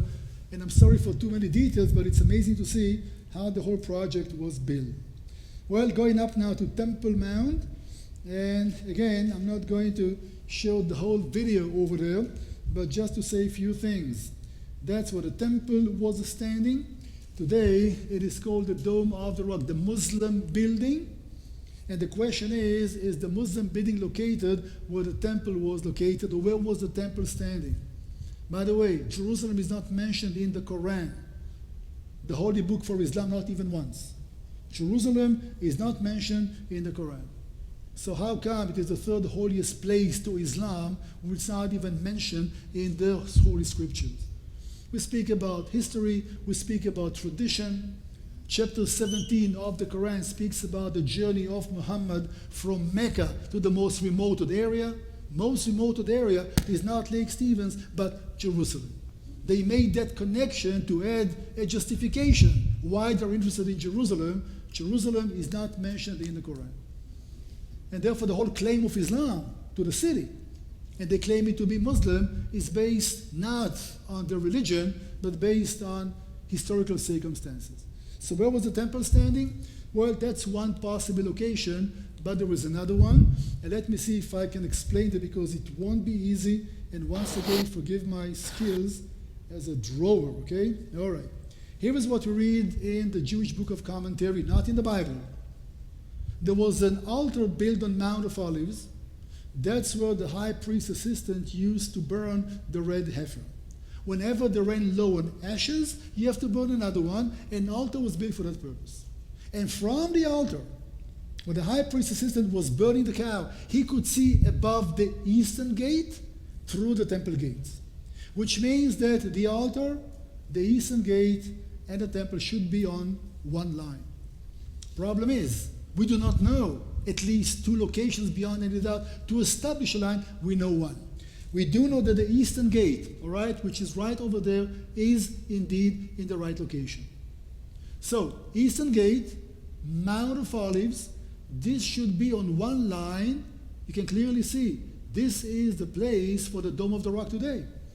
If you mark a line from the Muslim shrine above the eastern gate, it doesn't fall on Mount of Olives. Can you see that? I'll say it once again. According to the Jewish books, Mount of Olives, eastern gate, temple should be on one line. Let me move to the next one to explain that, all right? Here is the Mount of Olives with the altar. Here is the eastern gate, and that should be the location of the temple. But the Muslim shrine doesn't stand here. The Muslim shrine is standing about 100 feet to the south. So, if we're going to follow that theory, the location of the Golden Dome cannot be the place for the temple, because it's not lining up with the eastern gate or the Mount of Olives. Okay? Not easy to follow. But there was another location, and maybe the temple was not standing where the Dome of the Rock is standing, but the temple was standing about 100 feet to the north, 300 feet to the north. They find a rock over there as well. It's leveled. It's a threshing floor. The Bible says that David purchased a threshing floor. The rock inside the dome of the rock is not level. It's very rugged. It's not on the same line. So who knows? Someplace on top of Temple Mount, the temple was standing either where the dome of the rock is, or maybe the other location. Somebody asked me earlier a very logical question. Is there enough room to build a Jewish temple on top of Temple Mount? Since the question is logical, it's also ridiculous, because you do not understand the nature of the problem.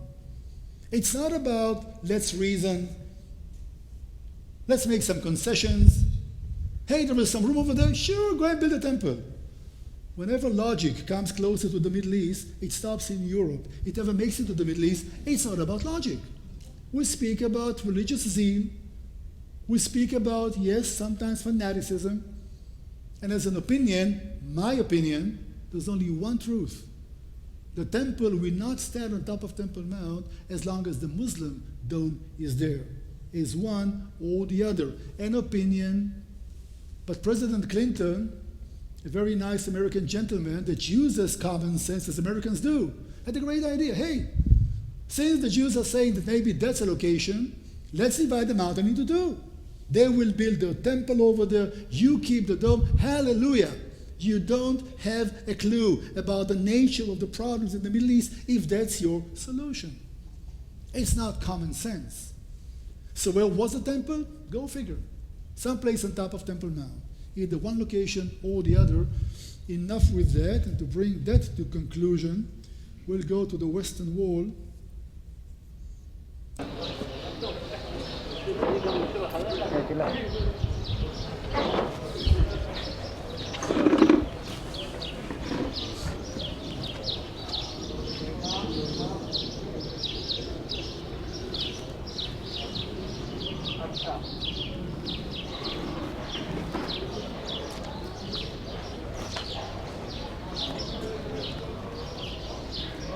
The Western Wall, which is behind me, is the holiest place for the Jewish people.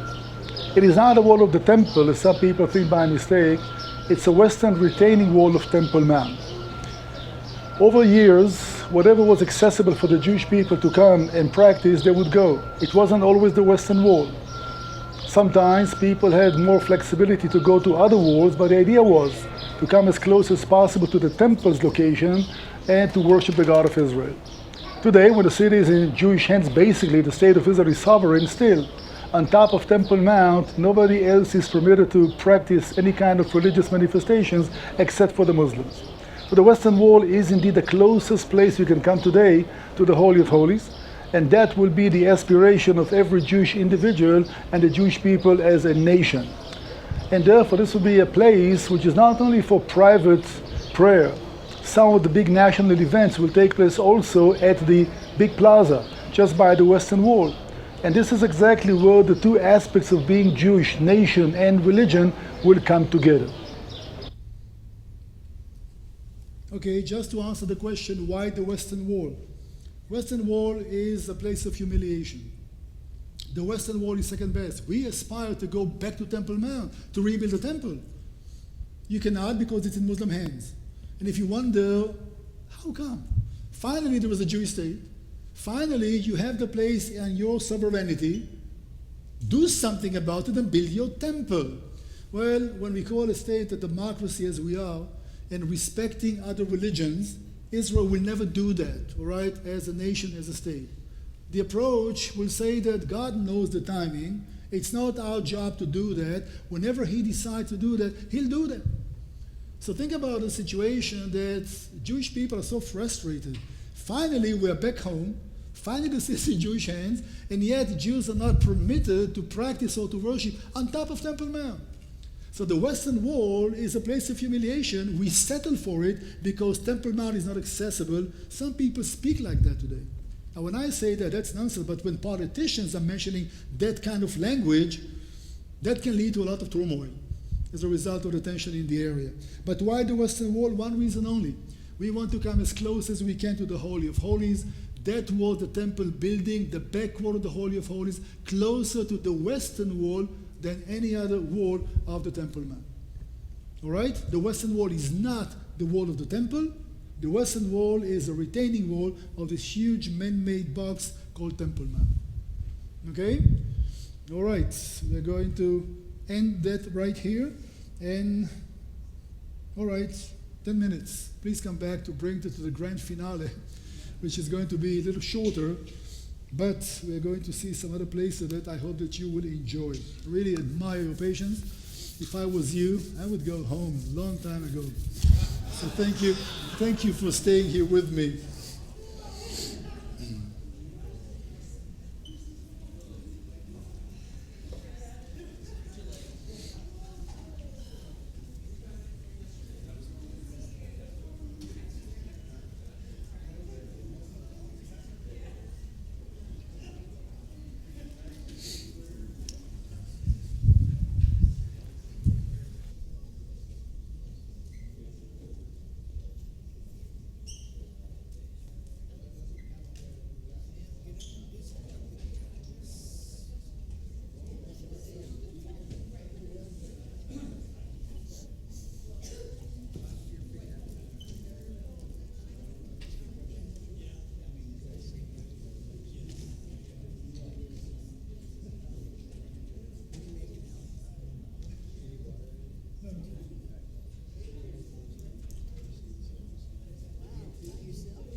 between the kids and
Just have one question. You went through day 3 last time, and you started day 5 Yes, and your point is, What did we miss? there was one day to skip it. Oh, okay, it was just, To see how it works, just have enough time. okay. So, sure, at the end, make note of the tables. We haven't really pulled everything off the table yet. My wife was there. Okay, just to make sure people have. Oh, right, you're gonna grab all your stuff and go. Okay.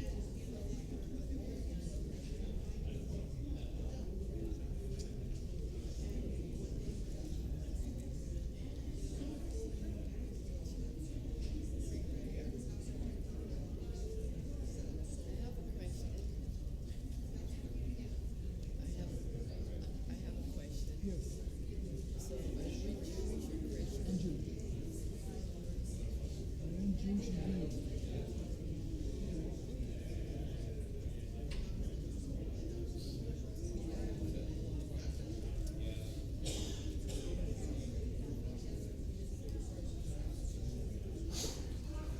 Okay, folks.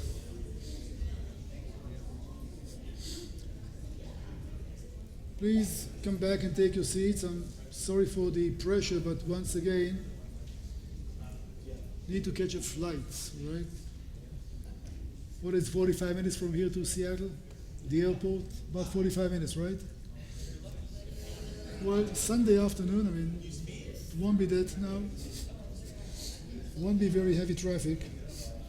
I need to run a lot of stuff, all right? So ignore the screen behind me. There's no time, I'm sorry. I just want to speak about one last thing, if I may.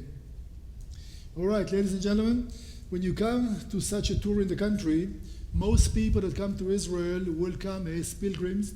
We have a lot of people that come to visit Jewish faith. They do not come as pilgrims, but most of the Christians that come to visit, it's a religious tour, basically. People come to see the state of Israel as well. Many people believe that we are indeed the fulfillment of biblical prophecies. People speak about the regathering of the nation, but most of the tour is of a religious nature, and the climax will be for evangelical groups visiting the Garden Tomb. We try to build the tour in a certain way. We try to build up the excitement, and the climax of it is to go to Mount Calvary, and usually the group will celebrate communion. It will be a very exciting moment for people. I'm a spectator, I'm just watching from the side to see how excited people get from that experience. So this will be the grand finale, basically, of almost every tour. So I'm just telling you, when you come, and you're going to come, at least some of you, that's how we try to build the tour. And we spoke about the Church of the Holy Sepulchre, and we did suggest that this is not the only place in town. There is another one, and that will be the area of the Garden Tomb. We are visiting now the highlight of the whole tour, and that will be the Garden Tomb. This is the place, as many Christians do believe, for the crucifixion, for the tomb, and for the resurrection. Until the last years of the 19th century, this place was unknown. There was only one place that everybody pointed at, and that will be the Church of the Holy Sepulchre. But in the 1870s, General Gordon, the famous British general, was walking on the walls of the old city about half a mile away from here. And as he was looking into the north, he could see on the bedrock something that looked familiar to him. There were 3 or 4 caves over there that, with not much imagination, formed like a skull. Now you all know that Jesus was crucified on Mount Calvary. And Calvary means in Latin Golgotha in Aramaic, which means the place of the skull. And General Gordon was in the opinion that that's what he sees in front of him. And when he checked a little closer, he could find next to the place a tomb. And that's what the Bible tells us, speaking about the crucifixion, that by the place of the cross there was a tomb. And there they found a water cistern and a small wine press. It all indicates human presence outside the walls of Jerusalem, and it had to be outside the walls back then as well, because no way that Joseph of Arimathea had the burial place within the walls of Jerusalem. So all scholars do agree that this place would be outside the walls. It is outside the walls today as well. But our point of reference should be the walls of the first century from the days of Jesus. So this was an amazing discovery, and ever since, for many Christians around the world, that will be the place for Mount Calvary, for the crucifixion, for the tomb, and the resurrection. If we go topographically, we are standing now on the highest point of Mount Moriah. Mount Moriah, which is a hillside or hilltop that's about 1.5 miles long, begins basically here and goes all the way down south through Temple Mount, all the way to the city of David. It's one hill. The geographical top of it will be indeed the area of the Garden Tomb. I hope that you're familiar with the names by now. Temple Mount, Mount Moriah, City of David. I hope that I was able to do kind of a decent job to make sure that you remember at least part of it. And this is the way to see the face of the cliff over there. You see the entrance to the tomb, and there was a stone, like a stone rail, because as the Bible tells us, there was a big stone they used to roll over to seal the tomb. And of course, let me show you how it looks on the inside. All right, that's how the tomb looks like. Of course, there was no cross as you see it now, but this was a place that was enough to bury 2 people. Keep in mind, the tomb of Joseph of Arimathea, the Bible says brand new, nobody was buried there before, and that will be the place. And that will be also the place for the resurrection. So when you go and you visit a place like the Garden Tomb, you do understand that it's only appropriate to leave that to be the very last experience. So that's what people usually remember. The last impression from the tour is visiting the place and celebrate communion, pastor is sharing, and the whole place is very nicely organized. Problem is that you're in the midst of the east part of town by a very busy bus station, and the mosques are very busy, and the noise comes from everywhere. Not easy to concentrate in what you're doing when you have that much hustle and bustle all around you, but it's all part of the experience of Jerusalem as well, and this is just part of the experience of visiting the country. Well, folks, I do want to bring this whole long seminar to conclusion in a way, and we'll do that by repeating what I showed you first, once again, to say goodbye to Jerusalem and some of the places that we visited, so to speak, in the last 3 days of the city. Because of the shortage of time, I did not speak about the Israel Museum. I showed you the scale out and we saw pieces of it as we spoke about the places. I will not visit, so to speak, the Holocaust Museum.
the virtual tour comes to an end. We covered a lot. We tried to do the impossible. If you were only able to take one sentence from one day, all right, that's all it takes. You can't remember all the details. People usually, and I see that in Israel, taking notes all the time. I tell them, stop taking notes. You're missing the point. Open your eyes and open your noses and open your ears and just enjoy what you see. And my job is to make sure that you keep in mind one sentence from each day. That's it. When you put those 10 sentences together, you'll get a picture. So this was just a teaser. If you want to know more about the country, there's a lot of material out there. And of course, I'll try to promote it too. That's how I make a living. The best experience, second, is virtual tour. Number one is to come over to Israel. And I know that it's not comfortable right now. It's even impossible, COVID, etc. But sooner or later, there will be an opportunity. And I invite you to come. I know the Pastor Shane wants to go, and I'm sure there will be enough people that would like to come. And hey, I'll meet you at the airport. I won't be as nice as I was here. Get on the bus, because we need to go now. It's a tyranny on a tour. It's a dictatorship, not a democracy. We don't vote about stuff. We tell you what to do. But it gives you some confidence as well that we know what we are talking about. And it's always fun to see people. You see, I'm a blessed man.